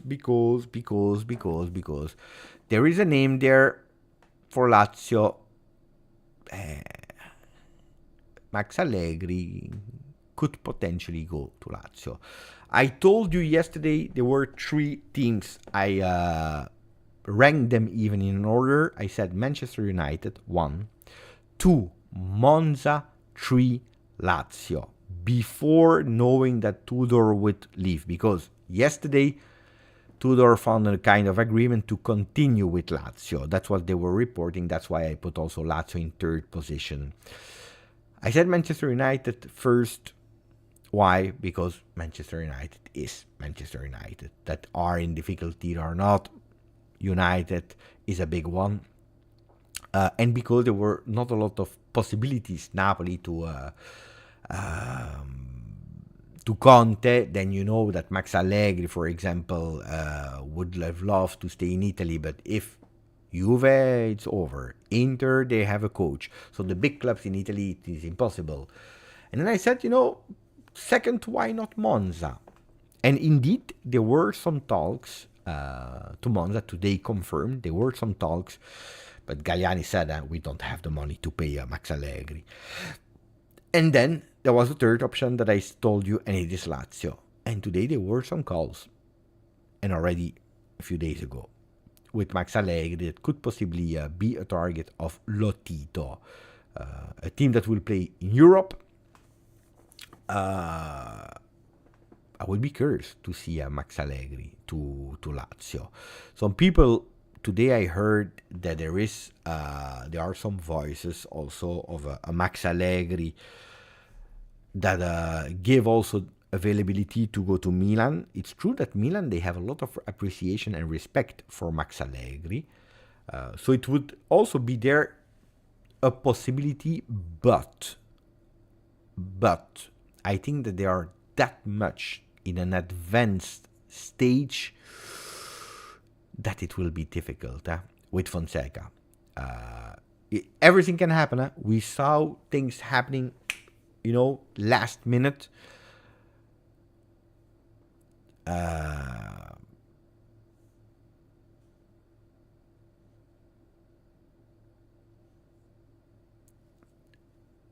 I would not entirely say it will not happen, but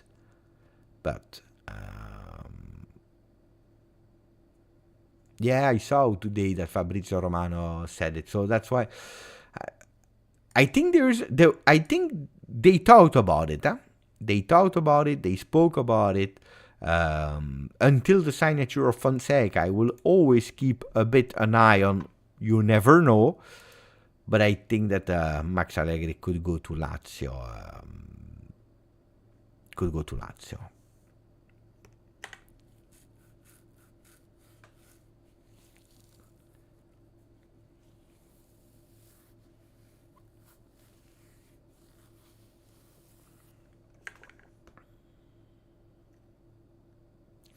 I believe that Max Allegri would do well at Manchester United. I always said that. I think one day I said, long time ago, I said, if Max Allegri goes to Manchester United, I think he would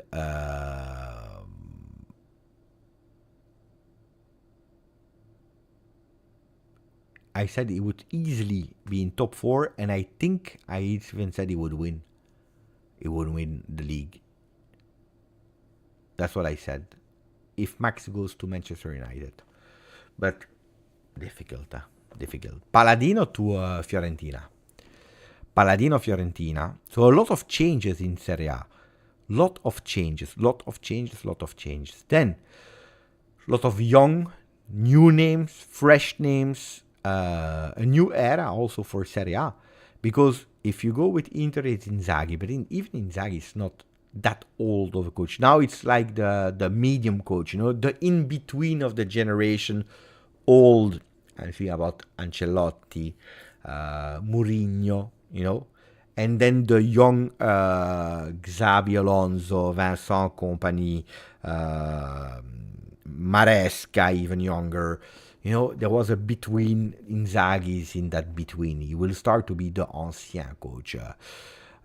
No, indeed, he's not old. He's not really old, but if you see, there are already a few years of experience with Inter, a few years of experience with Lazio.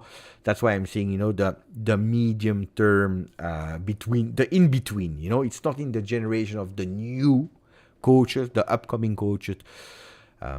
Let's see what the new generation will give. If we are looking at the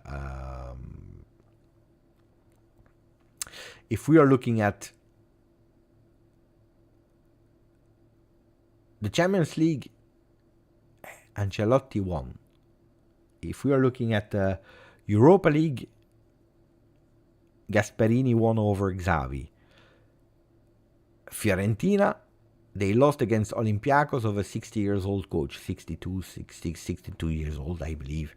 Ancelotti won against who? Against Dortmund, Terzic, young generation coach. Ciao Vincenzo. Grazie. You see, at the moment, the young, they all lost, versus the old one. Let's see what the new generation will bring. I'm really curious. Also, curious where De Zerbi will go. Guys, Maresca go to Chelsea. I believe he will do well. But De Zerbi, he disappeared. Is he still the coach of Brighton or not? We don't know. Is he leaving? Is he staying?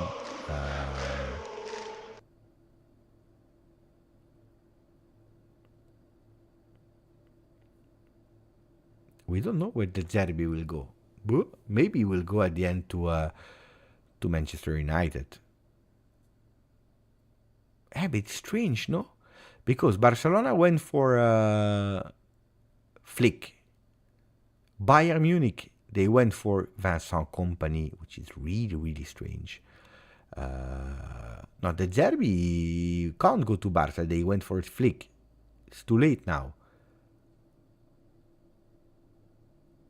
Italian is saying he 100% has left Brighton. So, where does he go? Jedon is saying maybe to Leicester to take the spot of Maresca. To Venezia. Yeah, maybe I see. If he leaves Brighton for a bigger team, where can he go? Guys, United. Boo.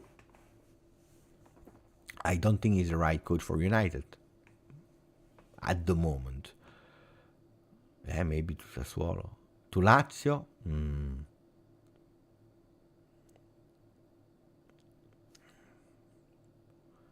No, but seriously, Thomas is saying to Monza. Seriously, we don't know, huh? Dreaming about Milan. Yeah, but dreams at a certain moment, they need to become real.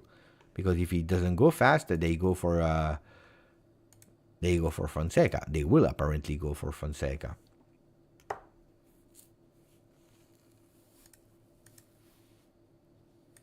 That one,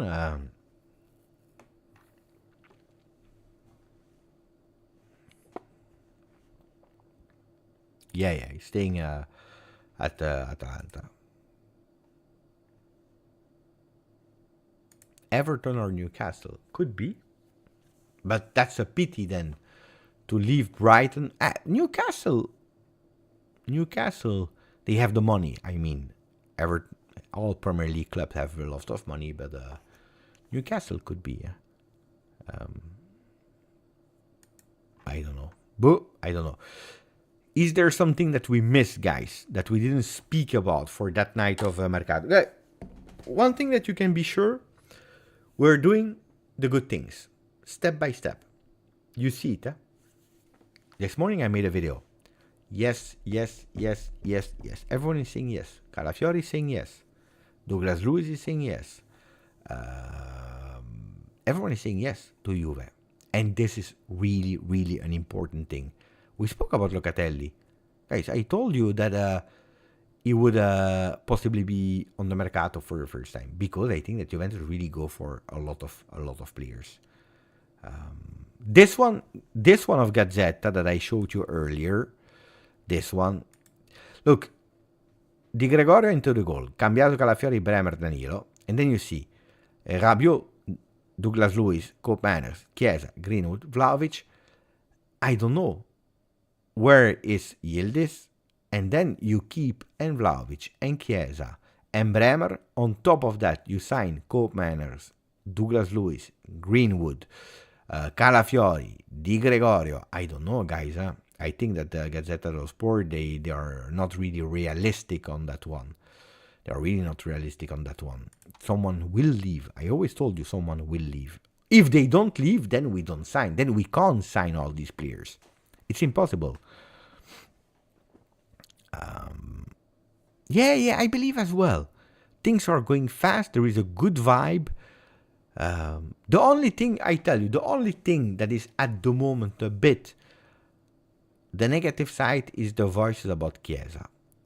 For the rest, it's only good rumors. Only good rumors. Oh, I forgot. Indeed. Thank you, at.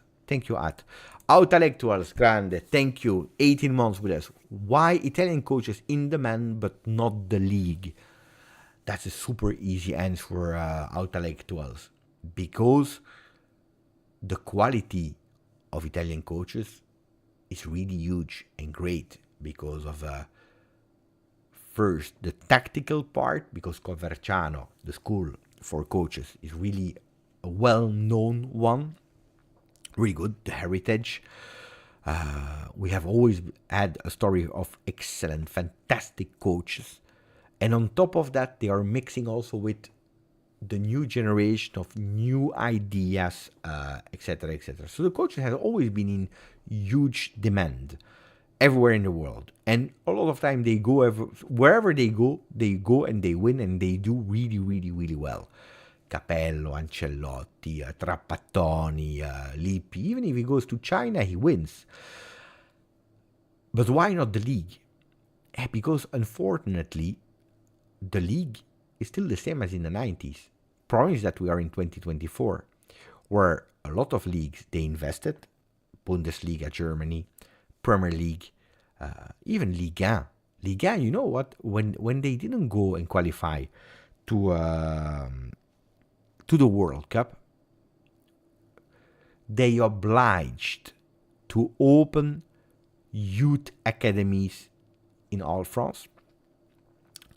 And then they selected, I believe, 16 of the best of these youth academy after years of development to be promoted in, I don't know what team. I don't remember exactly all the details because I read about it.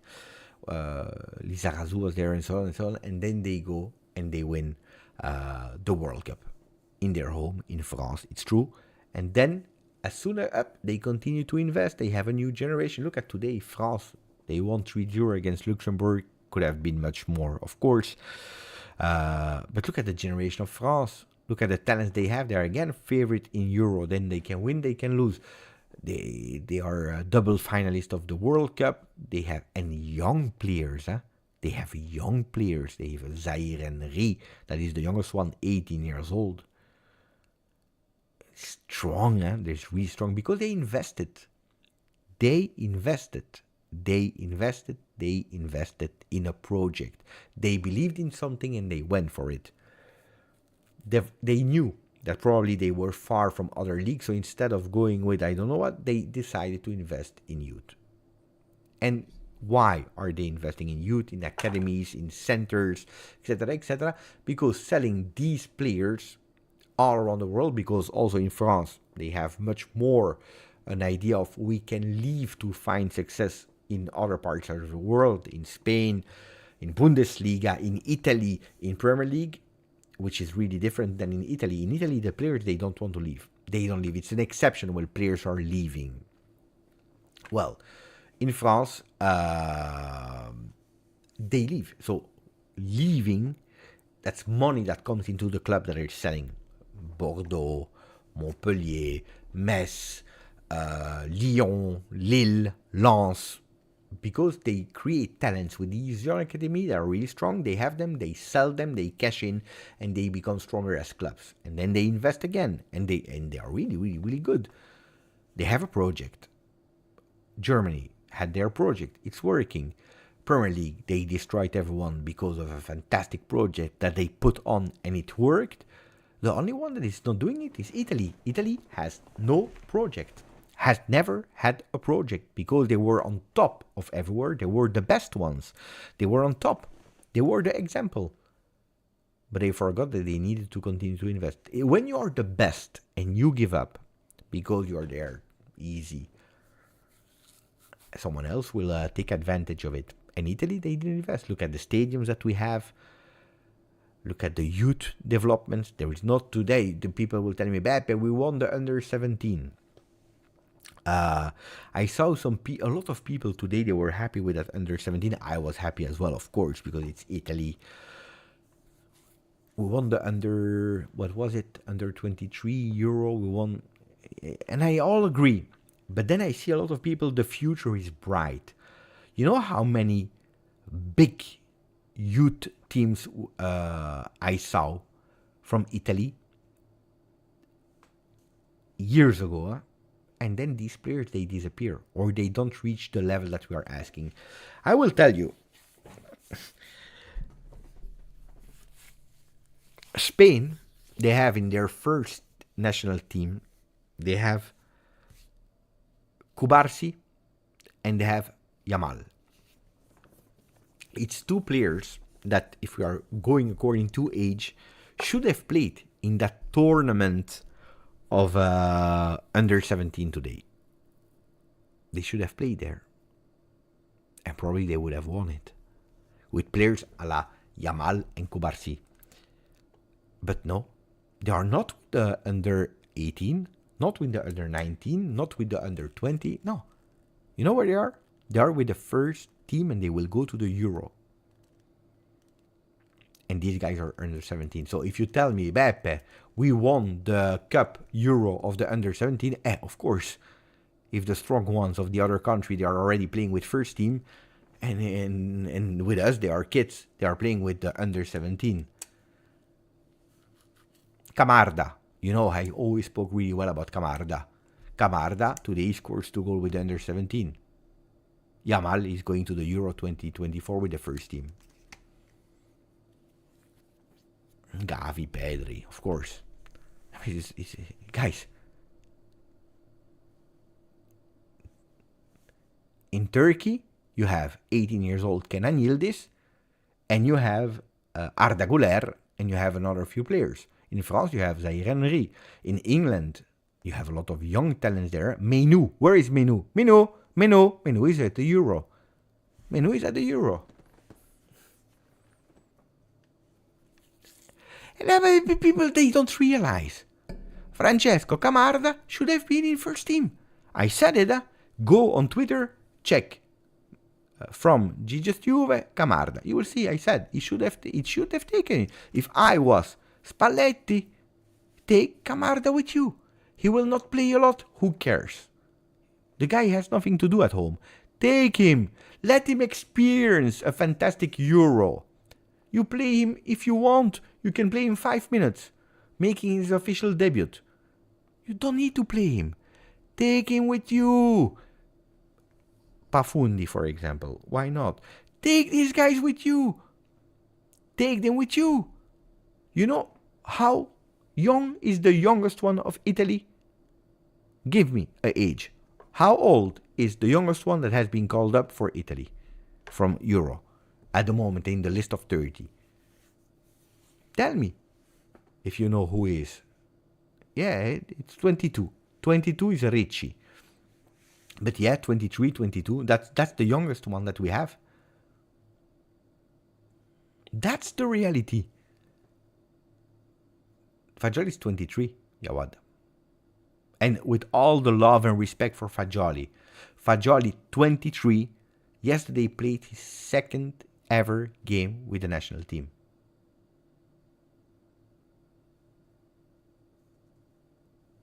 Yeah, sorry, Jose is right. 2 players, Ricci and Calafiori, are 22. I said Ricci, but it's Calafiori as well, 22. But Calafiori, again, yesterday made his first appearance. And how much? 5 minutes in a friendly against Turkey.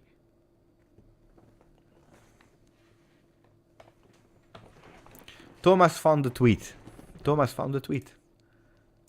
It's true, huh? 22 of November. So not yesterday. 22 of November. I would bring him already at to Euro 2024. Yeah, but it's true. Udogie. Fantastic. It's true. Unfortunately, he's injured. Unfortunately. But you know, Ricci second game, Fagioli second game. Yeah, it's true. He had that 7 months ban, but even before, you take them. You and we don't. We prefer, with all the respect, we go to Argentina to find Retegui instead of investing on our own talents.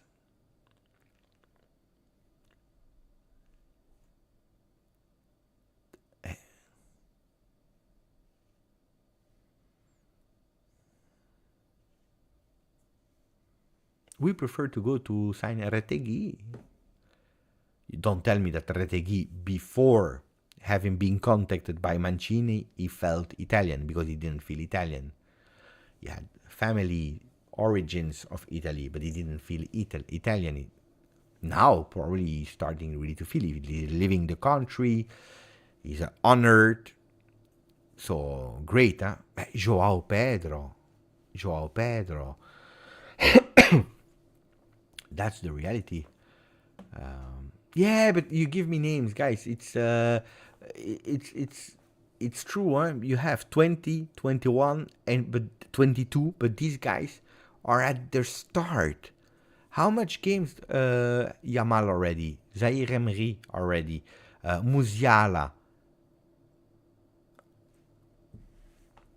And that's why I'm telling you, the under 17. These players, except of Camarda, these players, they will wait, or we will let them wait until they are 22, 23 before they go up in first national team. And when they will be stressed and will have shaky legs because they are singing the anthem for the very first time, in front of them you will have a 23 years old player from another national team that already has 50 apps.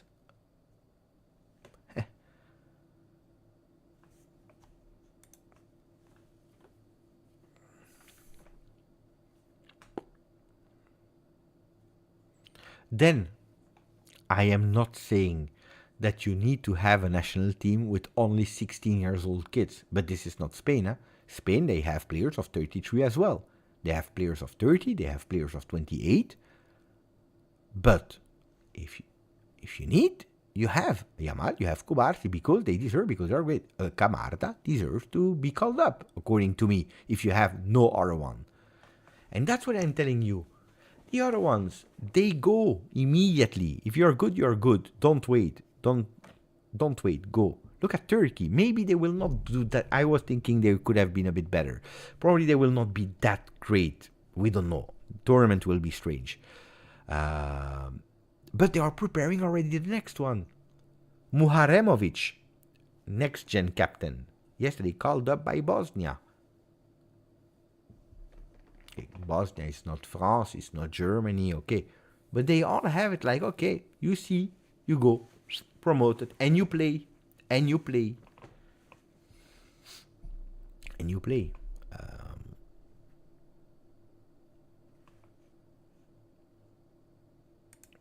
100%.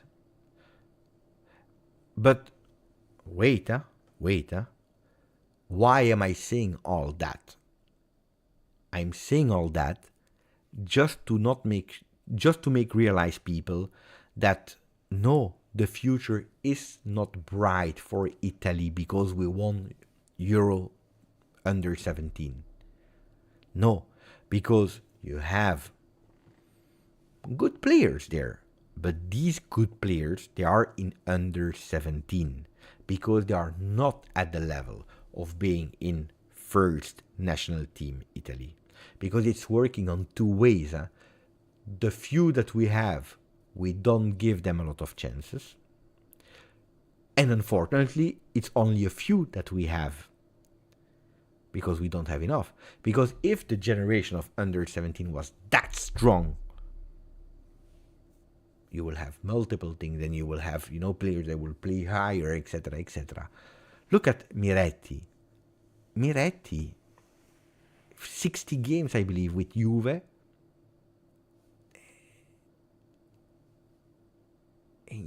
One time called up last year with Italy. I don't know. You see what I mean? The under 17 might have won that cup today. But the other ones, when they are good, they are not there anymore. That's why Italy is stronger than the other ones. Because the other ones of 16, 17, 18 years old, they are not there anymore since long. You see? So that's what I'm telling you. People, they go totally crazy with, mamma mia, the brightest future, the sun is shining, and Italy, you don't see the reality. It's blinding your eyes. Like when people, I go back, where we lost too much time on it, they are still in love with Paulo Dybala. Hiding the fact that all the things that I mentioned before. That's the reality. The brightest future, guys. It's true. It's true.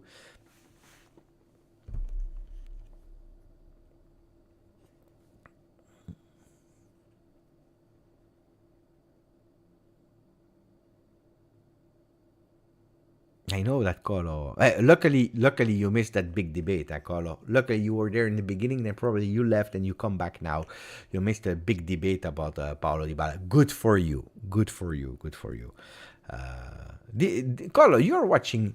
Maybe I am bad. You watch a lot of different leagues, different players, different. Do you have in your archive another player than Dybala that injured himself kicking a penalty. I never witnessed that, except of Paulo Dybala. I believe it's the only one on earth. Sincerely, yeah. You can only beat what is in front of you. Of course. Congratulations. I'm happy. Again, I'm happy. I'm Italian. I'm happy. If Italy wins, I'm happy. But going with the future is bright, the sun is shining, and Italy will win. If you have Camarda, that is really, seriously, top talent. Why is he there? Bring him with you. Spalletti, take your phone, call him. Say, come join. I will close now, Demon. Martina, thank you for talking facts about Dybala. People live in the Dybala cloud sometimes. I know, but Martina. And again, I like the I have nothing against him. What's my problem with him? Nothing.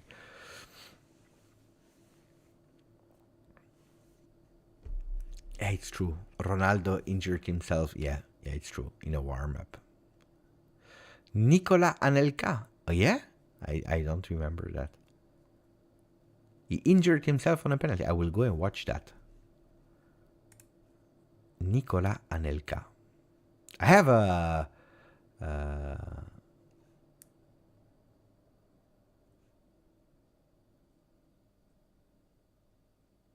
I forgot I had an anecdote of Anelka and Antonio Conte, but I don't remember the detail. I need to ask again to the person that explained me that story. There was a really funny anecdote of Anelka Conte. They didn't speak to each other. They hated themselves. Mamma mia. Ciao Katana, thank you again.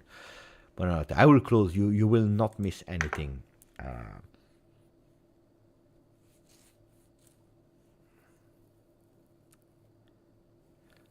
But we are not with. Who cares about fan favorites? Who cares? You want the players. Buy these ones. You have them and you collect them in your book, and it's for you forever. If you want the fan favorites, if take this and you guys, the same discussion comes with cycles. Roberto Baggio, Zinedine Zidane, and every time we became stronger. Every single time. I don't like we sell fan favorites. First of all, Dybala, we didn't sell him. We didn't extend him. First of all. Then fan favorites, yeah. Fan favorites. Chiesa, did you see an offer from Manchester City? Guys, I will tell you the truth. It will hurt you. Be prepared. It will hurt you. Did you see an offer, especially because it's a 1-year contract, so they don't even need to go with 100 million euro. Did you see an offer for Chiesa of 100? Sorry, I repeat. Did you see an offer for Federico Chiesa from Manchester City? No. From Real Madrid? No. From Barcelona? No. From Atletico Madrid? No. From Manchester United? No. From Liverpool? A real offer? No. Bayern Munich? No. Paris Saint-Germain? No.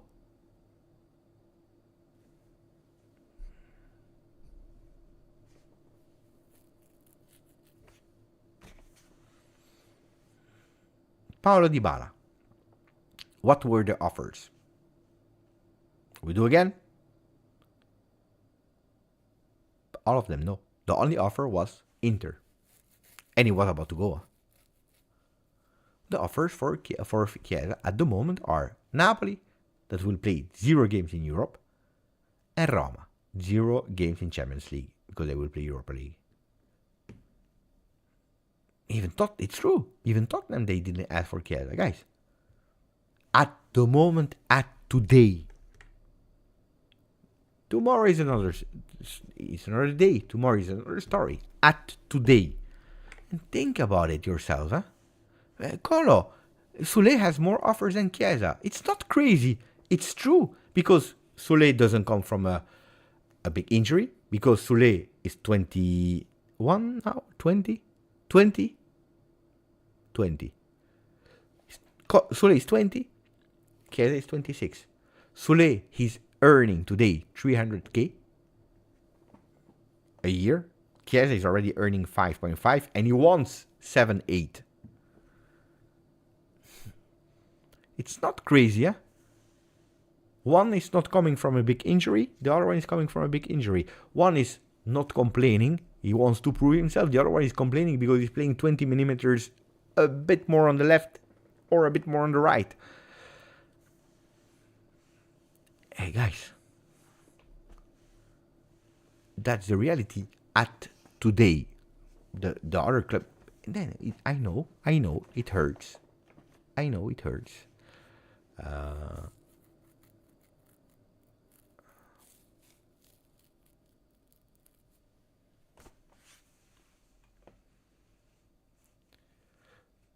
But if I had to keep one between Chiesa or Sule, if you tell me, Beppe, choose just like that, without any context, if you tell me, Beppe, choose Chiesa or Sule, I tell you Chiesa. I tell you Chiesa. Without any context, just pure Chiesa, Sule. Who do you take? I take Chiesa. Euro 2021, we all remember the goals in Champions League, the aura, the charisma, etc., etc., etc. Then if you tell me, Beppe, now I will ask you the same question for Juventus 24-25, knowing all the background of where we are today at Juve, who do you take, Chiesa or Sule? I tell you, I know that one of the big goals is sustainability, to be again in order in our books for 26-27, that we need to save on salaries, that we need to invest a lot of money in the midfield, etc., etc. Sule has a contract of 300k, probably extending him or whatever. You can go towards 1 million, like Kenan Yildiz, especially after the season that he had at the Frosinone. I know that Chiesa is last year of contract. It's now or you're losing 4-0. I take Sule. I take Sule. If you need to tell me. But what I believe will happen is that at the end, ciao Sasha, at the end I believe that there are big chances that both of them will leave. Why? Again, Chiesa for all the reasons that we just sum up, and Sule because he brings you big profit immediately. Big profit, big cash immediately. And then you have the names, You have Zegrova, you have potentially Greenwood that Gazzetta is insisting. Today we heard about, who was it, another player that could play there? Was it the Belgian Bakayoko? Can play in that position. There were a lot of players, there are a lot of players that could go there.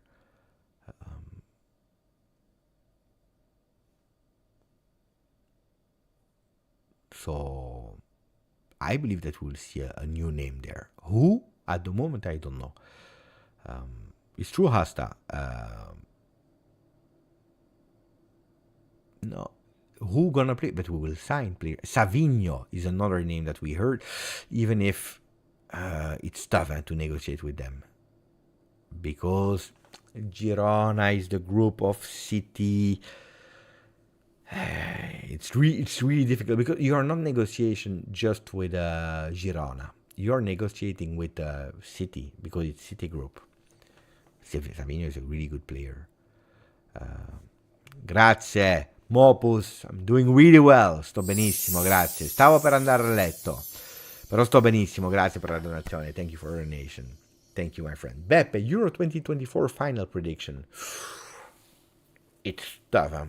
I said my three that I continue to say favorite at the moment, but I said it, I believe, a few months ago, were Germany, because they are playing in their country, so don't neglect that. Seriously, Germany. France, because France is, according to me, on paper, but also on the field, stronger than any other team at the moment. And then you have France, Germany, England. Guys, England on paper, they are scary. One of my favorites, Foden, Mainu, Maguire. The version of Maguire of England is good. I saw the team last time, Harry Kane. But that's the problem, Harry Kane. Bellingham, mamma mia, I forgot. Oh, guys, you know about... If I was Southgate, I'm sorry. With all the respect, I would not have called up Harry Kane. If I was Southgate, I would not have called him up. I might be here controversial, unpopular, tell me what you think about it. I would not have called up Harry Kane. I'm sorry.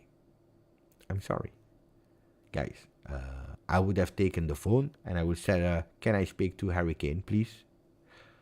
Hello, Harry. My name is Southgate and I have decided to not call you up to Euro 2024. I know that individually you had a fantastic season in your first ever season in another league, in another club. You did extremely well. You're probably the best striker of the world at the moment as we speak. Your season has even been better than the one of Holland, of whatever striker. You are the GOAT of the strikers, but unfortunately you are bringing really bad luck. I was already doubting you when you were at Tottenham. 0 trophies. Then it reinforced that belief when we went to the final in our country, in our stadium, and we lost against Italy. Then you go to the only team on earth that is winning every single year, your first year there, and you make them lose. I'm sorry. I need to try to win. I really sincerely need to try to win. So I will not call you up. Guys, Cole Palmer, fantastic player. Declan Rice, they have really strong. Guys, do you agree with me or you think that I'm stupid? Now you can say that I'm stupid. If I would have acted like that, if I was Southgate, so not calling up for the reason that I told you, because it brings bad luck. Oh, guys. Am I right or am I wrong? No, LJJ is laughing. Saraz would still call him up. I don't know. He's always losing, guys. It can't be a coincidence, no? Johnny's love, you're wrong. Don't agree, Pepe. I would bring him, but if he start ghosting, no, but it's too late. Huh? Oh no, you can't. Then because he will not ghost. He will score. He will play well. The problem is that at the end they will lose. That's the problem. He will probably score 13 goals in 6 games. You arrive at the 7 games and they will lose. Even if he can lose in that game, I don't know. He can score 9 goals in the final. He will still lose 10-9. He will still lose 10-9. That's the problem. He will score all the goals. He will score in bicycle, in Trivela, in Rabona, in whatever you want, and then they will lose. That's the problem. Then, usually, and I have never been wrong, I don't consider Portugal a winner of a tournament. Never. I don't believe they will do well. Last time, people, mamma mia, the last time it was for the World Cup, I said, and people were angry. They were angry because I said that Portugal would not win. I said, no, guys, they will not even pass the first round, I said, or something like that, or they will not go, they will just pass. I don't remember, but I said they will be out really fast. The people were pissed off. Mamma mia, what did I say? Portugal. I don't know where it comes from that Portugal has been strong. They just won once in 2016. It's a small country, it's not a winning country, Portugal. This time, Portugal might do well. So I put them slightly under the 3 that I just mentioned. So according to me, France on paper is the number 1 favorite. Then you have equal Germany, England. Germany because they are playing at home. England is stronger, but they have the factor Harry Kane that is bringing bad luck. So they are. And then I put in fourth position, I put Portugal. Spain, if they're able to fix the small problems they have here and there, it could be really good. Could be really good, but I don't know. No, Belgium will not surprise. Belgium will not surprise. Forget about it. No. Netherlands is solid, but Netherlands is also, it's Netherlands, you know? They go and then they lose. By the way, they are stronger this time in defense than in attack, which is really strange for Netherlands. Austria is a real dark horse, especially if we see their qualifying rounds, their friendlies. Will they be able to do it in the tournament? Because in the tournament it's different, huh? You know, I'm watching now. I watched what games yesterday? I watched Italy. Well, then I fell asleep. I watched another nation. I don't know. I watched a few games of the national teams, and they're all bad. But it's always like that. Every time it's like that. Because they are preparing. They need to stop thinking about the club football. Entering again the national team. They are still testing a player out of position. They play 45 minutes. It's... you can't really judge about these games. You can really start judging when they are in the tournament. Depending also on Barella, who will start for Italy in the midfield. Depending on Barella. The doctor said that he would be back. Italy has a bad team. They are not good, guys. They are not good. They are not good. They are not good. They are not good in defense. They are not good in attack. They are a bit good in the midfield.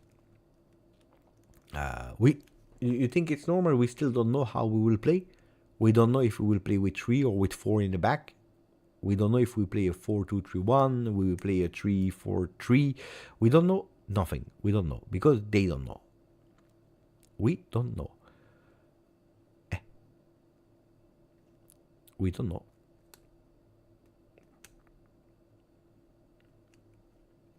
And we play on the 14th, I believe. Or the 15th. Italy plays on the 15th, the first game. This is next week. Mamma mia, that's next week. That's next week, and we still don't know how we will play. What a disaster. You know what? At the end, you will see, Fagioli will be the real beautiful surprise. And Cambiaso as well. I put my bets on Cambiaso, Fagioli. And probably Chiesa. You see, the Juve players, they will do well. You see, it's not because I'm a Juve fan, but exactly. I 100%, I agree with that. No, win the cup, no, but I believe that these three can really shine at the Euro. Fagioli, the big surprise. Cambiaso, also there. We didn't mention him, but he's 24 now. Cambiaso is playing his second game with Italy. It's not normal, eh? It's not normal.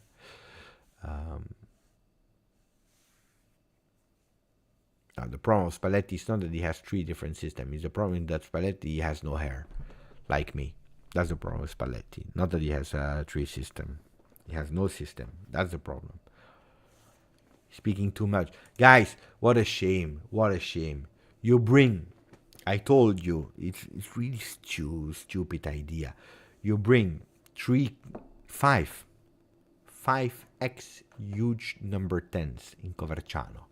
Del Piero, Totti, Antonioli, Baggio, and another one I don't even know who. I don't remember. You bring these 5 there an entire day to speak about football. Then you create these T-shirts. They seriously created T-shirts where it's written, "We are all 10s." with a message of no, I said Totti, Del Piero, Baggio, Antonioli, and there is another one, Riva. We are all 10s. No, you are not a 10. You are not 10. When you are Gatti, you are not a 10. No. I don't understand the message. Rivera. Sorry, guys. I don't understand the message. We are all 10s. The quality, no.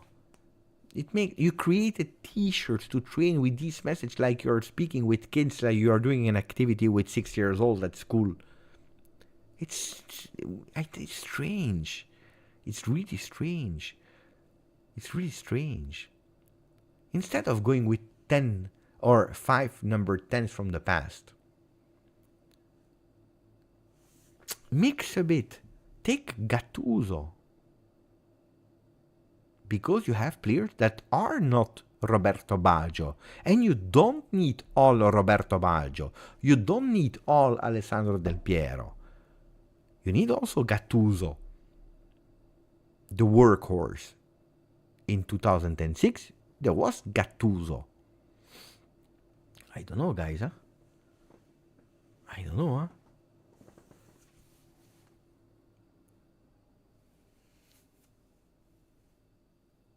Exactly. Thomas is saying bringing historic number 10s with no number 10 in the team is comedy to me. Yeah, because who had the number 10 at Italy the last game? I don't even know who it was. But they're changing every time. Anyway, it's really strange. No, it's not Gravina. No. It's an idea of Spalletti. Spalletti has these kinds of strange ideas. But the message is great. But then you do. Or you mix and you have. But Gianluigi Buffon is already there. You have a Chiellini, for example. Huh? Chiellini with Gattuso, with Baggio. You mix, Or you go with the day of the number 10s. And then the day of the other, of the number 8s, the workhorse, then you can mix, But that was really ridiculous. The number 10s, all story, beautiful. And then you go the day after you play against Turkey, you scored 0 goals. You scored 0 goals. Pellegrini has the 10. Indeed. Then you go and you 0 goals, 0 play, 0 intensity, 0, all 0. Saraz, our number 10 had 25 touches, 15 passes, 87% accuracy. But Pellegrini I like normally, no? It's the one of Roma, not the one of Lazio, right? No, but there is no 10 anymore. It doesn't exist anymore, the number 10. The number 10 position has been scrapped. The number 10 players has been scrapped. Now, the number 10 of today, it's Bellingham. The 10 is Bellingham. A player that has the abilities to do what the number 10 was able to do in the past, but is also working as a horse, coming back in the middle, playing defensively. It doesn't exist anymore, that number 10. I guess I should not wear the number 10. Why should he wear the number 10? Baldanzi is a number 10, and probably that's a problem for him, because unfortunately there is no number 10 anymore in football. At today, then in 15 years we will invent again the number 10 position, but today there is no.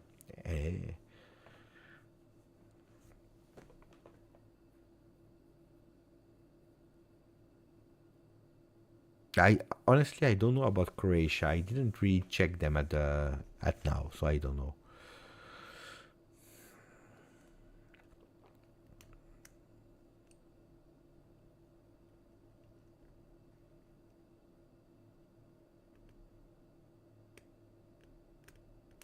Antonio, this channel is so toxic when it comes to national team or anything. I'm Italian football, all other than Juventus. This is coming from Juventino. But this is an opinion, and Antonio, it's not toxic. Yeah? It's an opinion about it.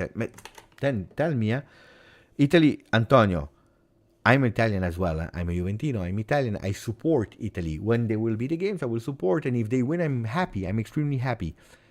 But Antonio, sorry, I'm not supporting other teams in Europe of Italy. You know it. I'm not supporting them because then they go with the scarf minus 39. Why should I support Fiorentina?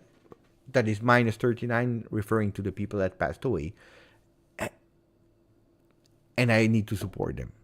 They go on television with messages that they are educating their kids to say Juve merda. And I should support them. Bologna, yesterday, I don't know if you know, because then it's toxic. We play in Bologna yesterday. Before I fell asleep, Fagioli enters. You hear whistles to Fagioli. One. And as soon as the whistle were over, what do you hear? Chi non salta Juventino è. Who doesn't jump is a Juventino. National team of Italy. That's what you hear. Bologna. So why should I support Bologna? Why should I support Fiorentina? Why should I support Inter that made sure that Juventus has been banned from Italian football in 2006? I don't know. But that's my opinion then. Everyone is doing whatever they want. Then Italy, I support Italy. Forza Azzurri, I have the shirts of Italy. I love the Azzurri. But there are two problems. First of all, there is Federazione Italiana Gioco Calcio. I am not in a good relationship with. But anyway, I close my eyes. When Italy is playing important tournaments, I close my eyes and I say I support Italy. But secondly, we need to see the reality. And the reality is that Italy is not good. Is not good today. Then if you tell me that Italy is the best team, okay. Good for you. But it's not true. It is not true. Italy is not good.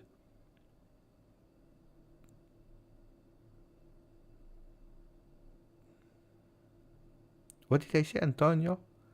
Last week, what did I say? No, I need to know. What did I say about? I swear last week you said you hope we will. What is we will?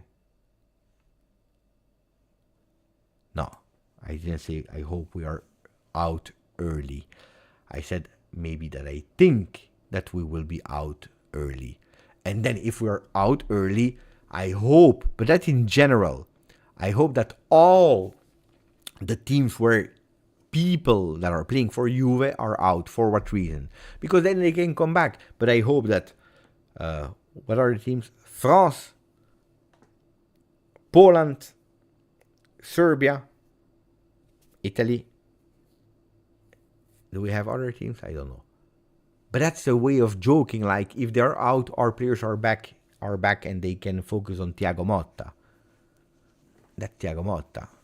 But that's always like that. That's speaking about, I don't know, a joke. Go out, USA, Brazil. I hope they are all out so that our players are coming back. But of course, when you have Italy, you support Italy. But it's a reality. The reality is Italy is not good. And when people are saying we have a bright future, we are strong, there are 2 World Cups that we didn't qualify. This is a shame for a country like Italy. This is a shame. This is a shame. I see no future. Who are the strong players from Italy? Tell me, guys, which of the players from Italy are world class now? World class. They are not. They are not. Barella has a really high standing. I don't really like him as a person, but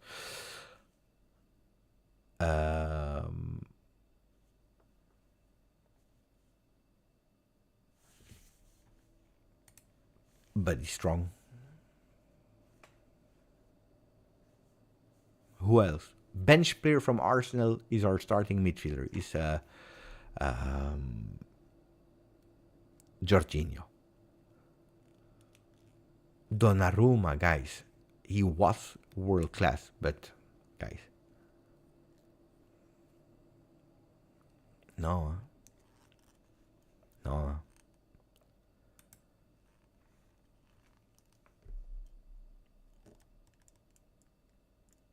Ambitious. In the future, it should be Fagioli. This is what's ambitious. I hope. But at today, can we say that Fagioli is world class? I'm a Juventino. I love Fagioli. I wish him the best. But at today, 23 years Fagioli. He played half of a season with first team Juve. Second game with Italy, 23 years old. No, today we can't say that he's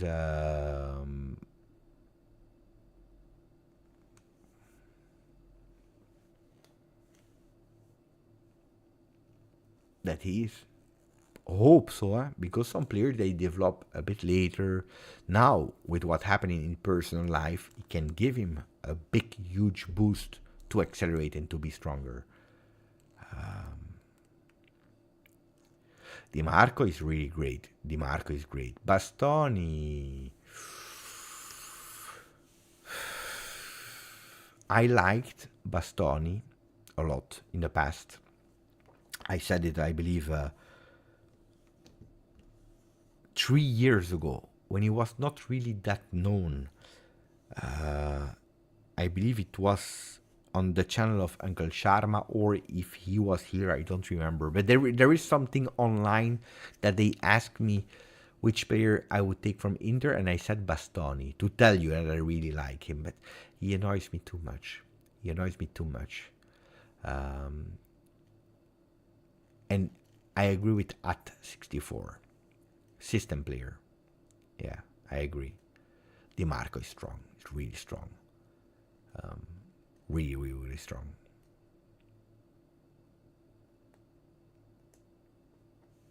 Really strong.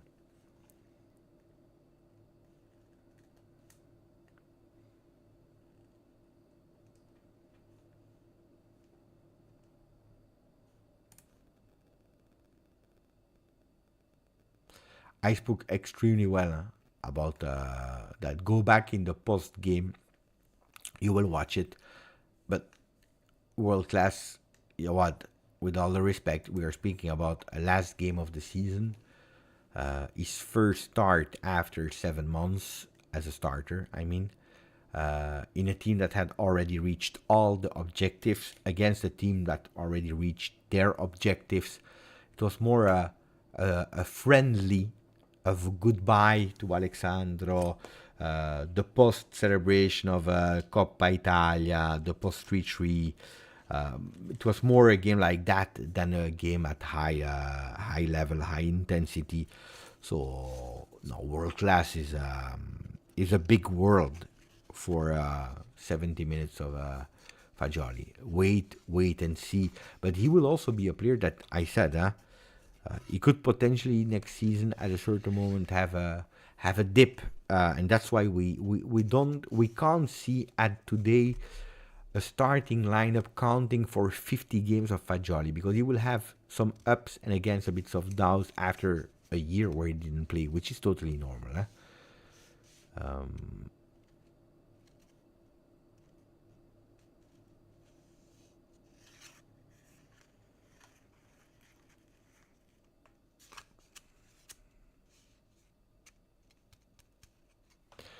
Well, guys, I said 1 hour ago that I would stop.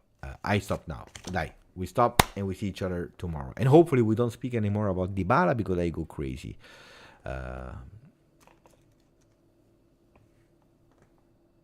It's bedtime. It's really bedtime now. Buonanotte, Jawad, Saraz, Jack Passy, ciao John Doe, ciao also to even the people that made me angry today. Ciao ragazzi, ciao a tutti, forza Juve, ciao.